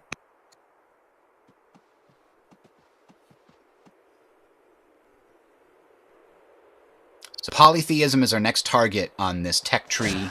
We just have to see if it pops up in the list. Bunch of people dying, but they weren't close enough to us for us to care, apparently. We are no longer in mourning. That's good. I think that's oh, as a leader, it lowers your orders. Huh. But we did get +4 charisma because we're in mourning. So we lose that benefit to the war elephant now. Unfortunately. Now, the war elephant still has quite a bit of defense. Just not quite as much as before. So now we can claim the city site. The locals left behind a cache of food. Because when you clear a tribal site, you get some kind of resource usually. Food is particularly welcome here. There, now we can see what's going on. And now we can bring the settler over. And now we can decide exactly where we want this. So the sorghum in the arid areas is not great. I mean, it's still 8 food, which is basically as much as you get in the temperate areas, if I remember correctly. Alternatively, over here we get very close to the silver, which I would very much like. That gives you a lot of money. And but in the north we go right up towards the ore. Huh. All right, here's the deal. We can build a farm here and then put a farmer on it. When you put a specialist on a rural improvement, it automatically expands your borders. So that'll grab up a bunch of the things around here. And that also we could put a specialist on these sheep, and that will snap that up. So those are probably 2 of our goals in the near future with this city. The other benefit of this is I can found it right now. Same family +1 citizen. It will not be connected to the capital, so we will need some roads. Beautiful. We're going to build another worker in here as soon as we can. Which is going to consume more food. Great. Now it is a little bit worrying that it's close to the enemy, so we're going to build walls right away. And we already have some Claudian units there to defend it. So that should be fine. So we'll wait on doing anything else until after those 2 are done. I think I'm going to leave both of these right here. This is one of our most exposed cities. This one is the next most exposed. And we do have a warrior queued up over here to help. Oh my. Actually, it's not just exposed. They are on our border with units. That makes me very concerned. Let's see if we can make peace with Assyria. Why did it say warning there? Hold on. National peace. Oh, ambassador is ill. Son of a bitch.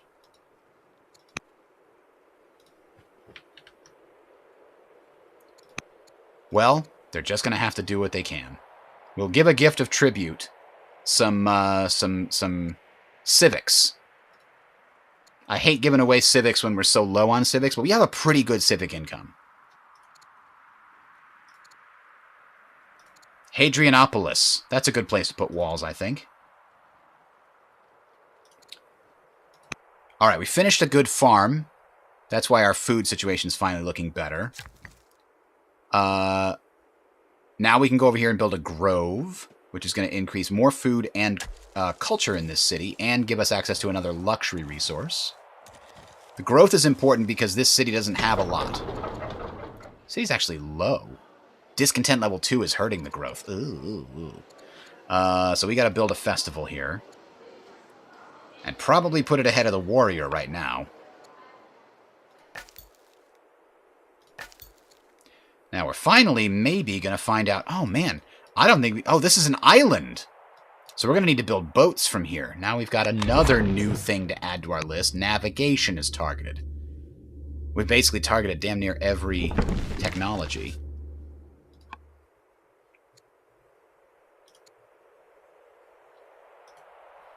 And the more rural specialists we can get, each one boosts our science by 1. So it's a slow burn, but it does climb up there pretty quick.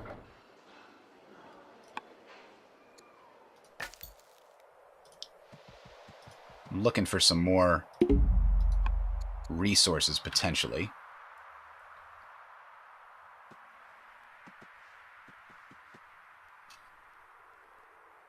Assyria's turn, Greece's turn. Persia declared war on Greece. You're not even in a position to attack Greece. Well, I guess they could be, actually, if they flank over to the east there. Tribal raid from a Numidian encampment near Hadrianopolis. So I don't think we can see it. But theoretically, there's a tribal camp targeting us. We're still at war with Carthage. But Carthage's last city is way down here, and we can't get to that without boats. After conquering the Numidians, I would have considered maybe going after Carthage's last city if they're weak enough. But not right now. We're very spread out, and I just need to build some more military units in various places to feel comfortable with our current situation. They want to build a relationship on a solid foundation, as solid and reliable as the magnificent stone from your quarries. Accept this stone as a token of our peace. That'll get us really close to getting them to be really happy with us.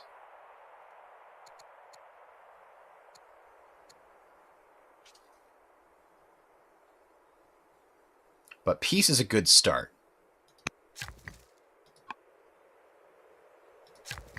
Alright, so where are we here? What's the next thing to do?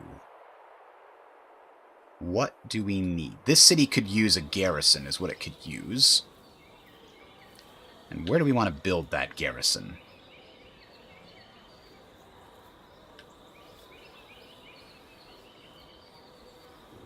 I think this is a decent spot as any for a garrison. The garrison will let us assign a governor.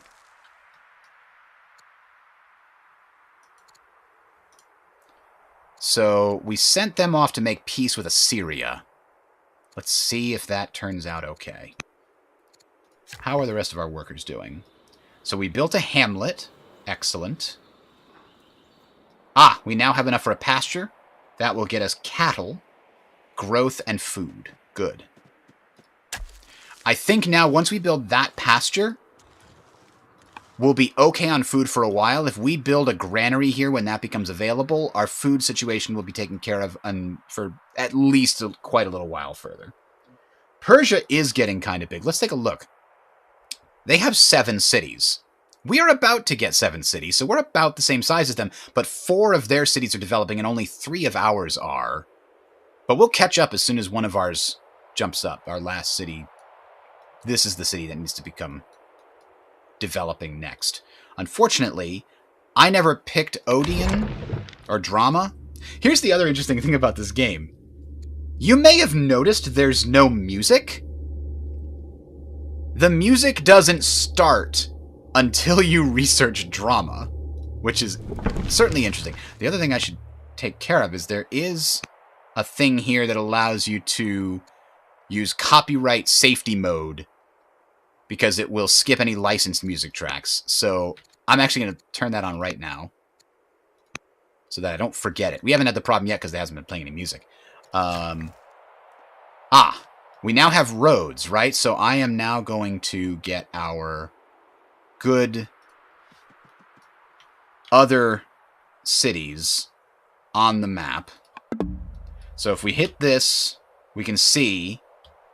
Oh, these cities are disconnected too. We need to connect these cities up. These cities are connected because they're both able to go up and down the rivers to each other. And then once I get here, I think getting to this lake will connect to these two cities. And then we just have to build a road here, and these two cities will be connected because the river here will extend the trade network.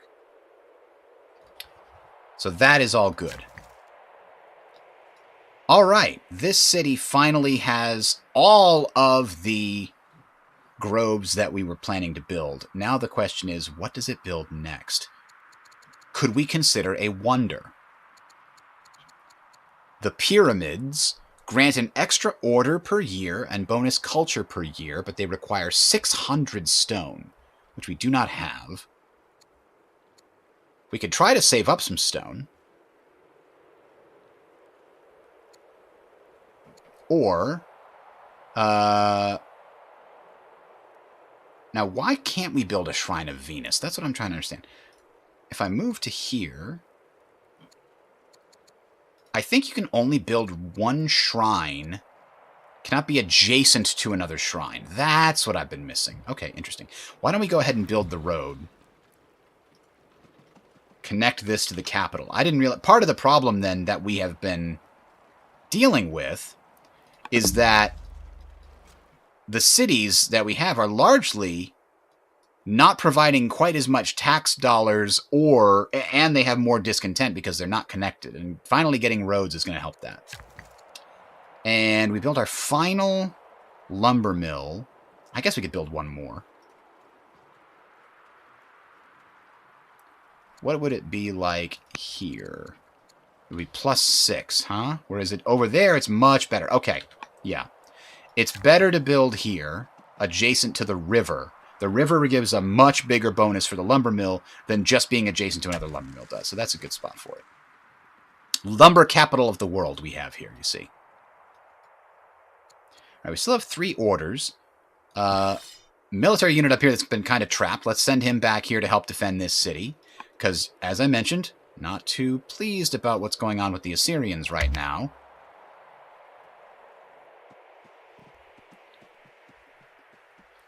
Yeah, the music matching the era in Civ 4 is nice. I think all the Civs have done that to some degree. But as this only has one era, it's only got one type of music, I think. Well, maybe they have it different regions for different factions. I'm not sure. Carthage is also at peace with Assyria. Assyria has finally sent a messenger to offer peace, but at a price. 70 gold for 40 years? Hold on. Let me just do the math. Yep, that's a farg ton. That's 2,800. That is way too much gold for peace. I think I can take them. That's unacceptable. I mean, we're going to build a slinger just in case, you know. But we do have walls here already. We have a garrison. So it's not undefendable. We've got another slinger over here. We've got a warrior here that we can bring should the need arise. We've got, well, not as many units as I'd hoped. This is a slinger that was defending this city here, and it's going to go back to defending that city. What I really need to work on... Does this provide us with any new laws? No. What I need is Hastatus. This is the unique Roman infantry. It requires steel, I believe. But more importantly, it requires a stronghold. And a stronghold requires 4 active laws.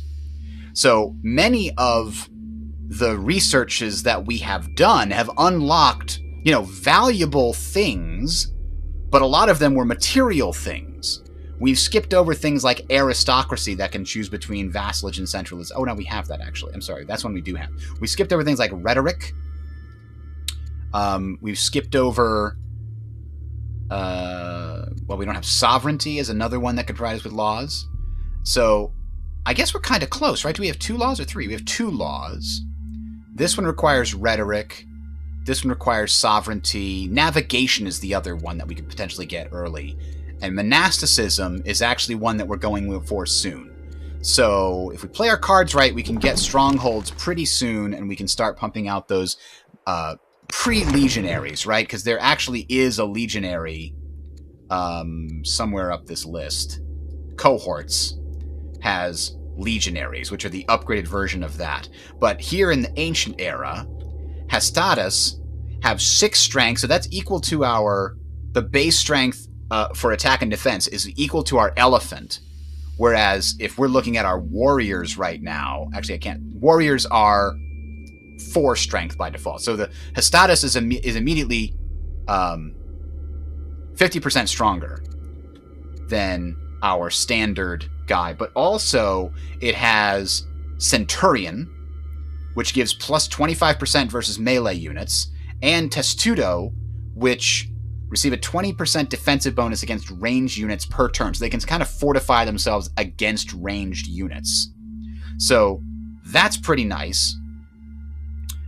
And this is like the best of both worlds between a spearman and, like, I think, is it an axeman? Because the axemen... So here's a spearman at 5, which is good, but the axemen are 5... Anti-polearm, they kill spearmen, and cleave, which means they deal damage to adjacent units. But this guy is 6, and he's got a bonus against all infantry. 25% increase, so that's like a 7.5 or something versus infantry. You don't get anything near that until you get to Macemen, which comes significantly later, as I recall. You get an upgrade to conscript from militia here. It's not stirrups. Infantry square? No, that's pikemen. Swordsman. Oh, here it is. Macemen is here. So the macemen here have anti-infantry. So this is also a 6 with plus 25%. It's basically the same as our Hastadas, but we get our Hastadas much sooner well, one technology sooner, but this one costs 600. And these guys, let's see, 20 HP, 6, anti-infantry 1. What's the difference between that and Centurion? 20% versus melee units of all kinds. That's the difference. This is only 25% versus infantry. But these guys are actually 25% versus infantry and melee mounted units. That's also good. And these guys cost 150 iron and 120 training, whereas these guys cost a little bit less training. So yeah, I don't know. I think Hastadas is better, probably.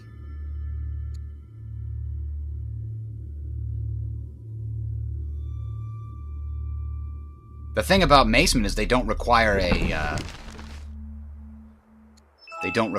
a stronghold to build. Today we grieve the death of our scientist. Oh, poor guy. The Royal Guard brings worrisome news. Romulus has been found murdered in his chambers. That's our son. He was 6. Duke Remus, you monster. Oh, no. Oh, no. If I had a spy master, I could murder him. If I had a chancellor, I could imprison him. But right now, I can't do anything about this jerk. He's been killing all of my heirs. I guess I can just start this mission to assassinate him without this as a result of this special event. Normally you need a spy master to do that. All right. What do we got here? Pearls or game. Game will give us growth. Pearls will give us culture. Let's get culture kicked off pretty quick here. And then we'll also get the wheat and everything else over there. Now, you're right. Threefold path. You will get it much sooner. It is only one tech difference between the Maceman and the Hestatus, but the Hestatus only costs 200. This costs 600. And to put that into perspective, we're doing 30 a turn. So this is many, many turns away. Even steel would take us well over 15 or 20 turns, I think, to do it, to get there. So you're right. The Hestatus benefit is they come much sooner in line.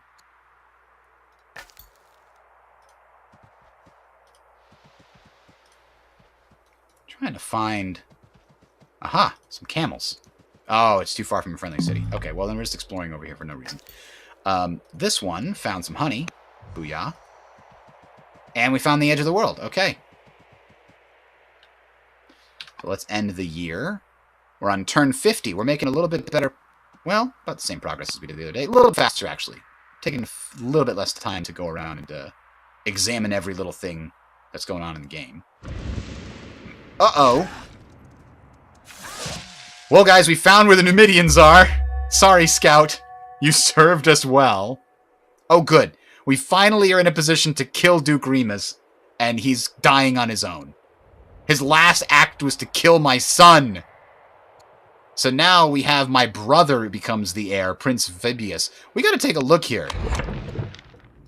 A lot of our heirs have died suspiciously young.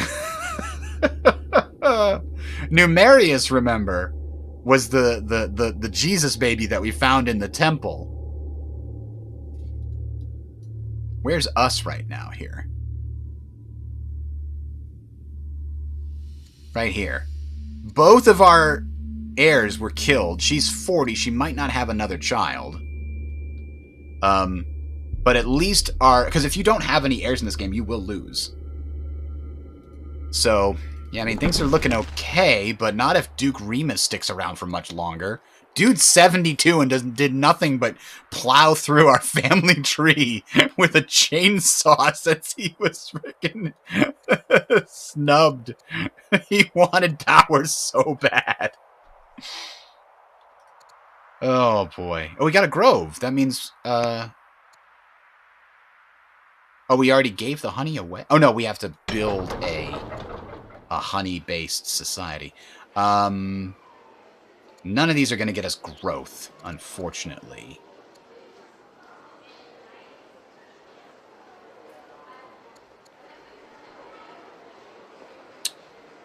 Ooh, +2 per year from Apprentice Specialist. Why is that? Because it's an urban specialist? I guess so. Yeah, that's a... Oh, it's an acolyte. It's the religious one. Yeah! Remus was the one who became drunk. Yep. He was my brother from the very beginning of the game, and when I appointed the Jesus baby Numerius to be my heir, because I adopted him, that made Remus super pissed. He got bitter and drunk and just got worse and worse stats. And then suddenly he started getting better and better stats, because I guess he decided, like, he quit drinking and he was like, I'm going to go earn revenge. So, money is still good, and this gives us culture and money. Let's throw that on the list. Ambassador Domitia has died. We need a new ambassador. Who do we get? I think I want the highest foreign opinion possible as my ambassador. For now. I care less about the religious people than that. So, I guess we gotta tutor Duke Fastius, because what if something happens to Vibius at this point?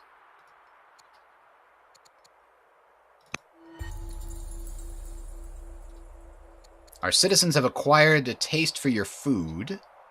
Would you consider making peace with Persia that we might strengthen our bonds of trade? Yes, we would, actually. We've been trying to do this for so long. Now we might actually be able to... Oh, the Intercessor. We've made peace with 4 different things since she came to power, so she's got plus 30 legitimacy from that. You can see 25 King Romulus because he had a certain amount of legitimacy when he died. I think you keep like 1/4 of your previous legitimacy for the next heir. So Duke Fastus. What do we need? We need good... I'm a little worried about the lack of science production here, so let's do that. We already choose a new ambassador. And she likes us a lot. That's good. Meanwhile, Prince Vibius doesn't like us a lot. We might need to do something about that. Huh. Is he already... He's my heir, so I guess we cannot... Oh, we can't influence him because... Oh, because we're already on mission to assassinate Duke Remus. What's the chances here? 27.5% target killed. Because she has decent wisdom, she gets a bonus. And then... I guess you need wisdom in order to assassinate targets. Where's she getting all this charisma from? Is she in mourning again? She gets 4 from being an orator. I guess she just had all the extra anyway. All right. What else do we have here? Do we need iron next? I think so. We're already building a... Ooh, so 11 there with 3 mountains adjacent to it. That's a pretty good spot. Let's go ahead and build that next. Harvest the cattle. Harvest the game. Harvest the game.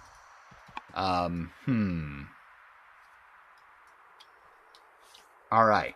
This settler's coming out. We'll be able to build a city over there, and then we're going to probably call it a night. Pick this up again on Saturday afternoon, I think.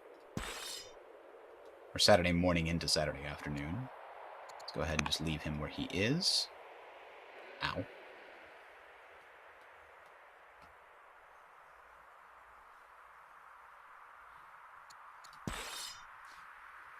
I'm going to leave that there. I'm just going to end it. End the turn there.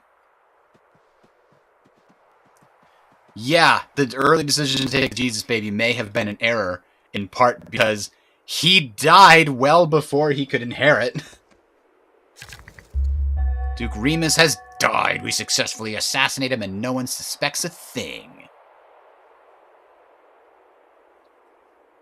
But now Prince Vibius has fallen ill. Oh no. Y'all need to have more babies. This is terrible. Duke Lucius is showing signs of taking after his father. And he becomes affable. Affable is a good trait. Good job, Lucius. What is he going to study?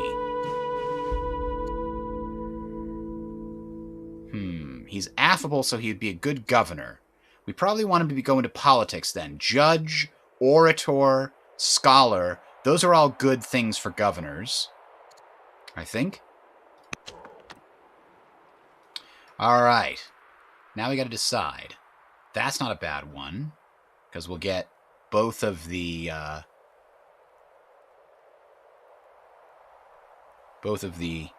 ivories. Yeah, I think that's the one. We'll be able to get to that pretty easily by building like one hamlet up there. All right, now that we've finally done with our like settler expansion extravaganza, I probably do need another Fabian city, and I think I'm going to make this a Fabian city, just so they're not angry, right? The cities, the families get angry, get upset with you if they have too few cities. Right now, the Valerians, everybody has 2 cities. I'm about to give the Valerians a 2nd city, which will make the Claudians and the Fabians upset. A 3rd city is what I mean to say. Everybody's got 2 cities. We're going to give them a 3rd city. Then I think we're going to put the Fabians over here, because my thinking is if I go to war with Assyria at some point, I can use the Fabian city as a place to build, because they're the champions. They can build military units and then just sail them across this gulf and attack here, in addition to attacking over here. We're going to have a little bit of two-front war going on there. So a Fabian city over here could be valuable for that. And then, once I finally get navigation, I can build a Claudian city down here, I guess. That's not a good spot for a Claudian city, though, unfortunately. I think I put the Valerians there until I find a better spot for Claudians. There's also some territory to explore in the south. There might be islands here with cities that we can't see, so that we have to consider.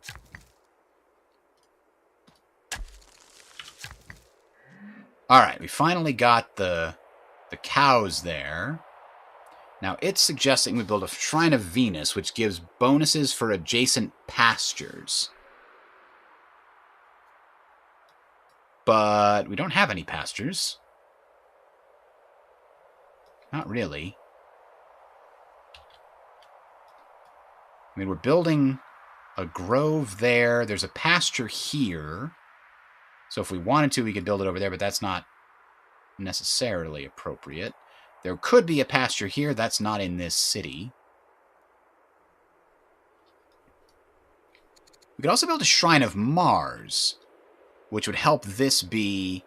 This city is already going to be able to build a lot because its tactics is boosted by the mines. But this city doesn't have that benefit, so maybe the Shrine of Mars is what we want. All right, Cat might... Hold on one second. Hi, Cat. I need you to not stand here. The cat was sitting on top of my computer, threatening to accidentally paw on the button to turn the computer off. So, yeah, this might not be a bad spot for that. Let's build a Shrine of Mars here. It'll spread Roman paganism, which will also give some culture to this city. And infantry units sitting on this tile will gain 10 XP per turn, which is nice. They're studying the art of combat in the shrine. The Shrine of the Silver Monkey. I think we need to start doing some urban development in this city. A hamlet wouldn't be bad. My main concern is that, we don't have a lot to go with the hamlet. But the hamlet's a good start. This is like in Civ 4. The hamlet grows up into a village, and then from a village into a town, and every time it grows, it gains a bunch of extra monetary income. So a hamlet there will be good. And ideally, you can actually form a nice little combination by putting a pair of hamlets directly next to an Odeon, and then put on the other side of that a theater, and you get a bunch of culture output from that. So drama has to be on my list eventually. We'll see. I don't know what to do with this guy. I need the exploration. Where's exploration? It's on here, isn't it? No. Oh, it's down here. Rhetoric's got to be on my list too. Oh my god, there's too many things. Too many cooks. What I really need is to boost this science rate. And for that, I need either a scholar leader or I need more rural specialists. Every single one of these rural specialists gives us +1 per year of research. So that's what we really need.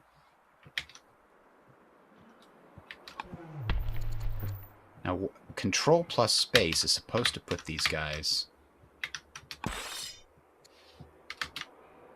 Huh. That's weird that it doesn't work. Oh, maybe it does.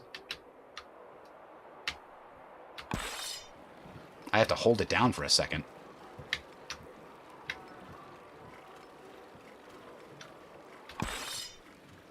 No, those are just going to the next turn. Okay, well, it is what it is. Let's go ahead and bring this guy over and just put him here to defend. Ah, these guys are going to go defend the city itself. Hang out there. We'll put a warrior on this tile, just hanging out there. These guys can defend the salt for now. Gonna put these back into the city.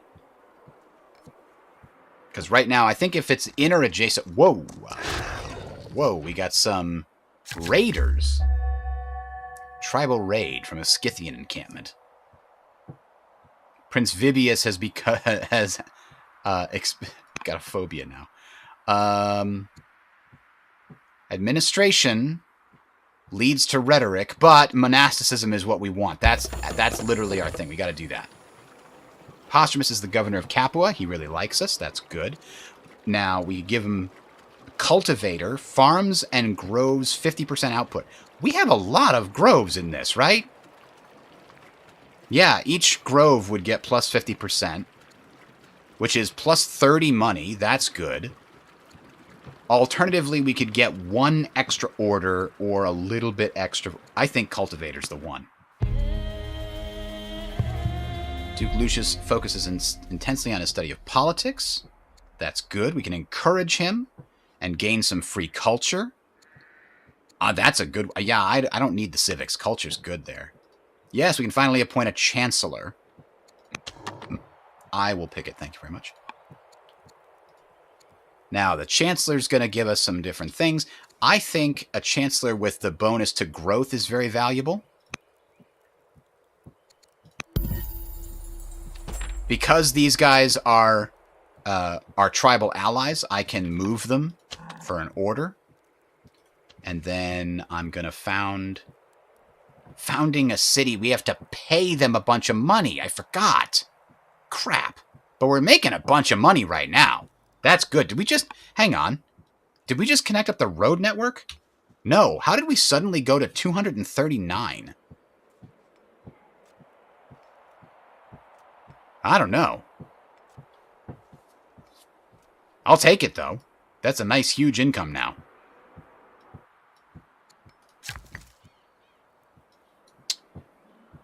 Yeah, let's go build a farm here. Anything that doesn't cost us money and gets us stuff. Because, boy, it is... Founding this would cost us 1,000, and we don't have the ability to make that much money. But we're gonna need to. We only got 4 years for this. Ugh. Alright, coming back to our Chancellor. Family gifts cost us money, too. We can't afford that. So we can't do much with the Chancellor. We could try to influence this guy to make him not angry at us. If he's angry at us, then his yields go down and his missions cost more. So that seems like a good thing to do. That just... Oh, no. Let's undo that. That costs us money as well. I think these orders are just going to get wasted right now, unfortunately. Unless I want to move my military units around. Let's see. Are there any other military units that we want to move around? This guy's just going to have to chill there for now. That guy's... I'm happy with him where he is. Oh, right. We got to fight these guys. I forgot. Yeah, you better run.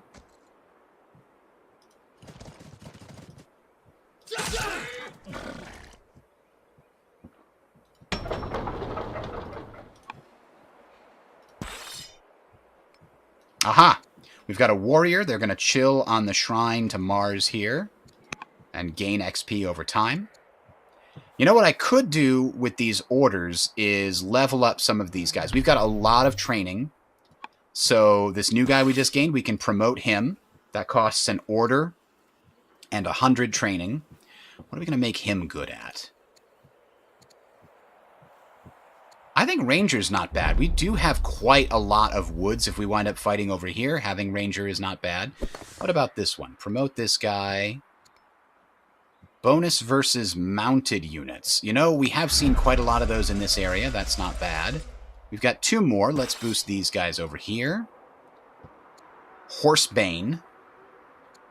Bonus versus... you know what? I like focus. 10% bonus to crit strike. That's just nice. And finally... Don't need steadfast. Let's do basic combat. If you get combat 2, it can really add up. Alright, end the year here. And let's see how much money we get. I think next turn, or the turn after, we should be able to settle this. You have to buy the city from your allies.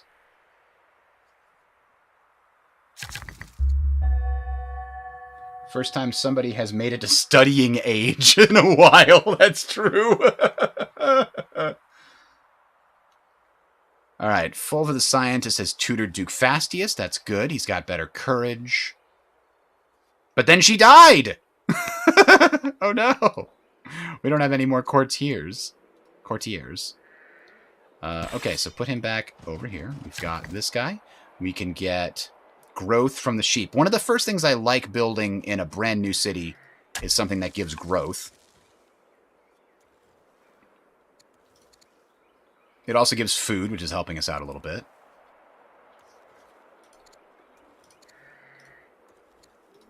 Alright, today we grieve the death of Fulva the Scientist, and she bequeaths to us 20 XP. Yeah, I'm gonna send my Chancellor on missions, but I need to buy the thing. I don't know if I want to sell anything. Next turn I'll have enough. I can wait one more turn to found that city in order to not sell any of my stockpile of resources. I'm pretty low on all of them. If any of these were near the cap, which is 2,000, then I'd strongly consider just selling it to found the city a little sooner, but not under the current circumstances. No thanks. So we built that. Maybe we should build some hamlets up in here, make a little urban core in the northern area. That doesn't seem like a bad idea. The Ishtar Gate requires so much stone we don't have. Mostly because every time you try to build a new urban improvement... Okay, so we're building that road. These guys are already connected. We're going to need a connection up there, however, so why don't you build a road to here? And these guys are going to wait one more turn. Those guys are going to hang out. Maybe we take this opportunity to promote these guys as well. Guard 1 means they won't take as much damage. Strike is just bonus damage. Let's take bonus damage. Can't ever really go wrong with bonus damage. What do I do with this scout? Harvest the horses for money. Excellent. Sell them. Next unit. These guys just need to hang out here. I don't like all these Assyrians just hanging around. That's kind of making me nervous.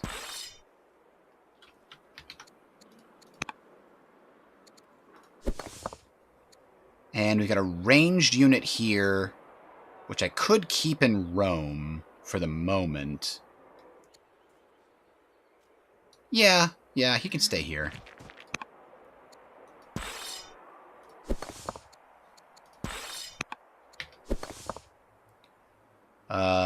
And that is definitely where we want to keep that guy also. So yeah, we're gonna waste one order, but that's okay.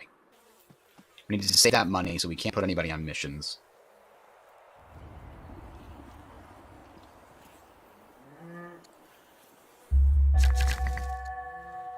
The health. Another heir is seriously ill. And the husband is seriously ill. Jeez. When they're severely ill, they have a 70% chance of death and a 40% chance of removing the severely ill. So, yeah. That's a thing.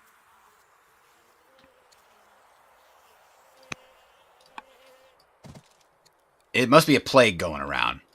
Alright, we can found this city, a Valerian city. And, bada bing, bada boom, control 7 cities plus 5 legitimacy.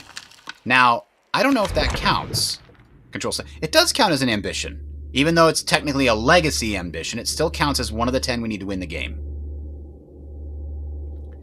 So now we've got to enact polytheism, and that's coming. We're 11 years away. Holy crap.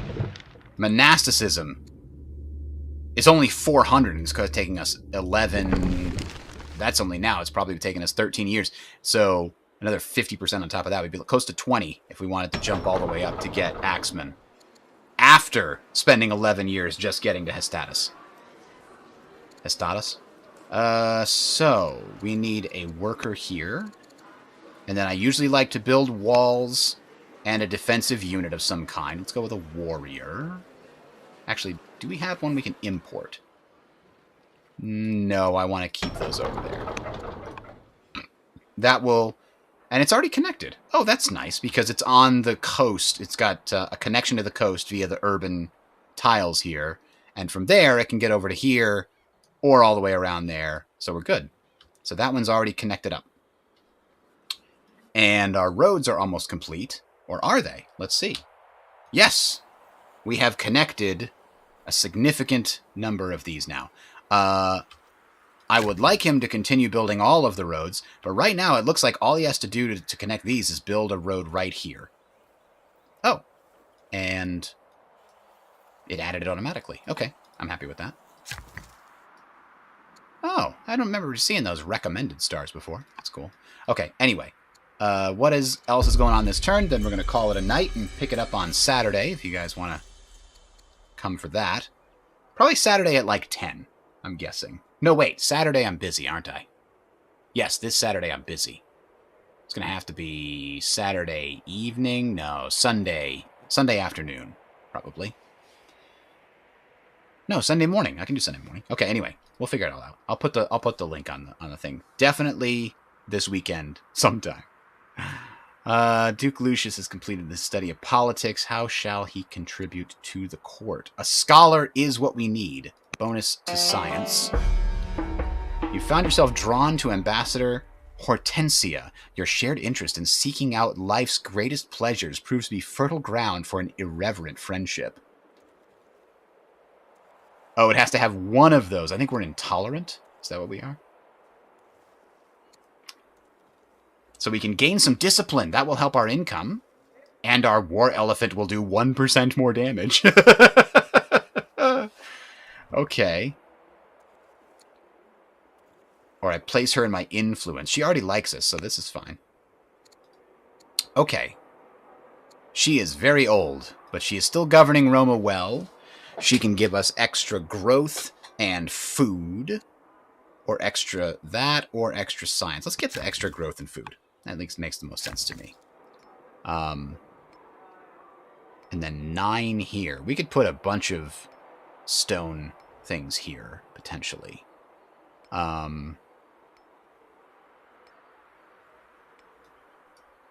So we're building, what here? Hamlet? We don't have an Odeon to build, so I think I'm just going to go with the quarry. Because, yeah, our stone supplies are just low. If we can get a lot more stone, we'll be able to build a world wonder. And I think that'll be good. All right, so we're going to call it there. Thanks for watching, everybody, and have a good one. I'm making a decision now. We will stream this on Sunday at 10 a.m. Let's go with that. Well, be back then, 10 a.m. Eastern time, I should say. Have a good one. We'll catch you later.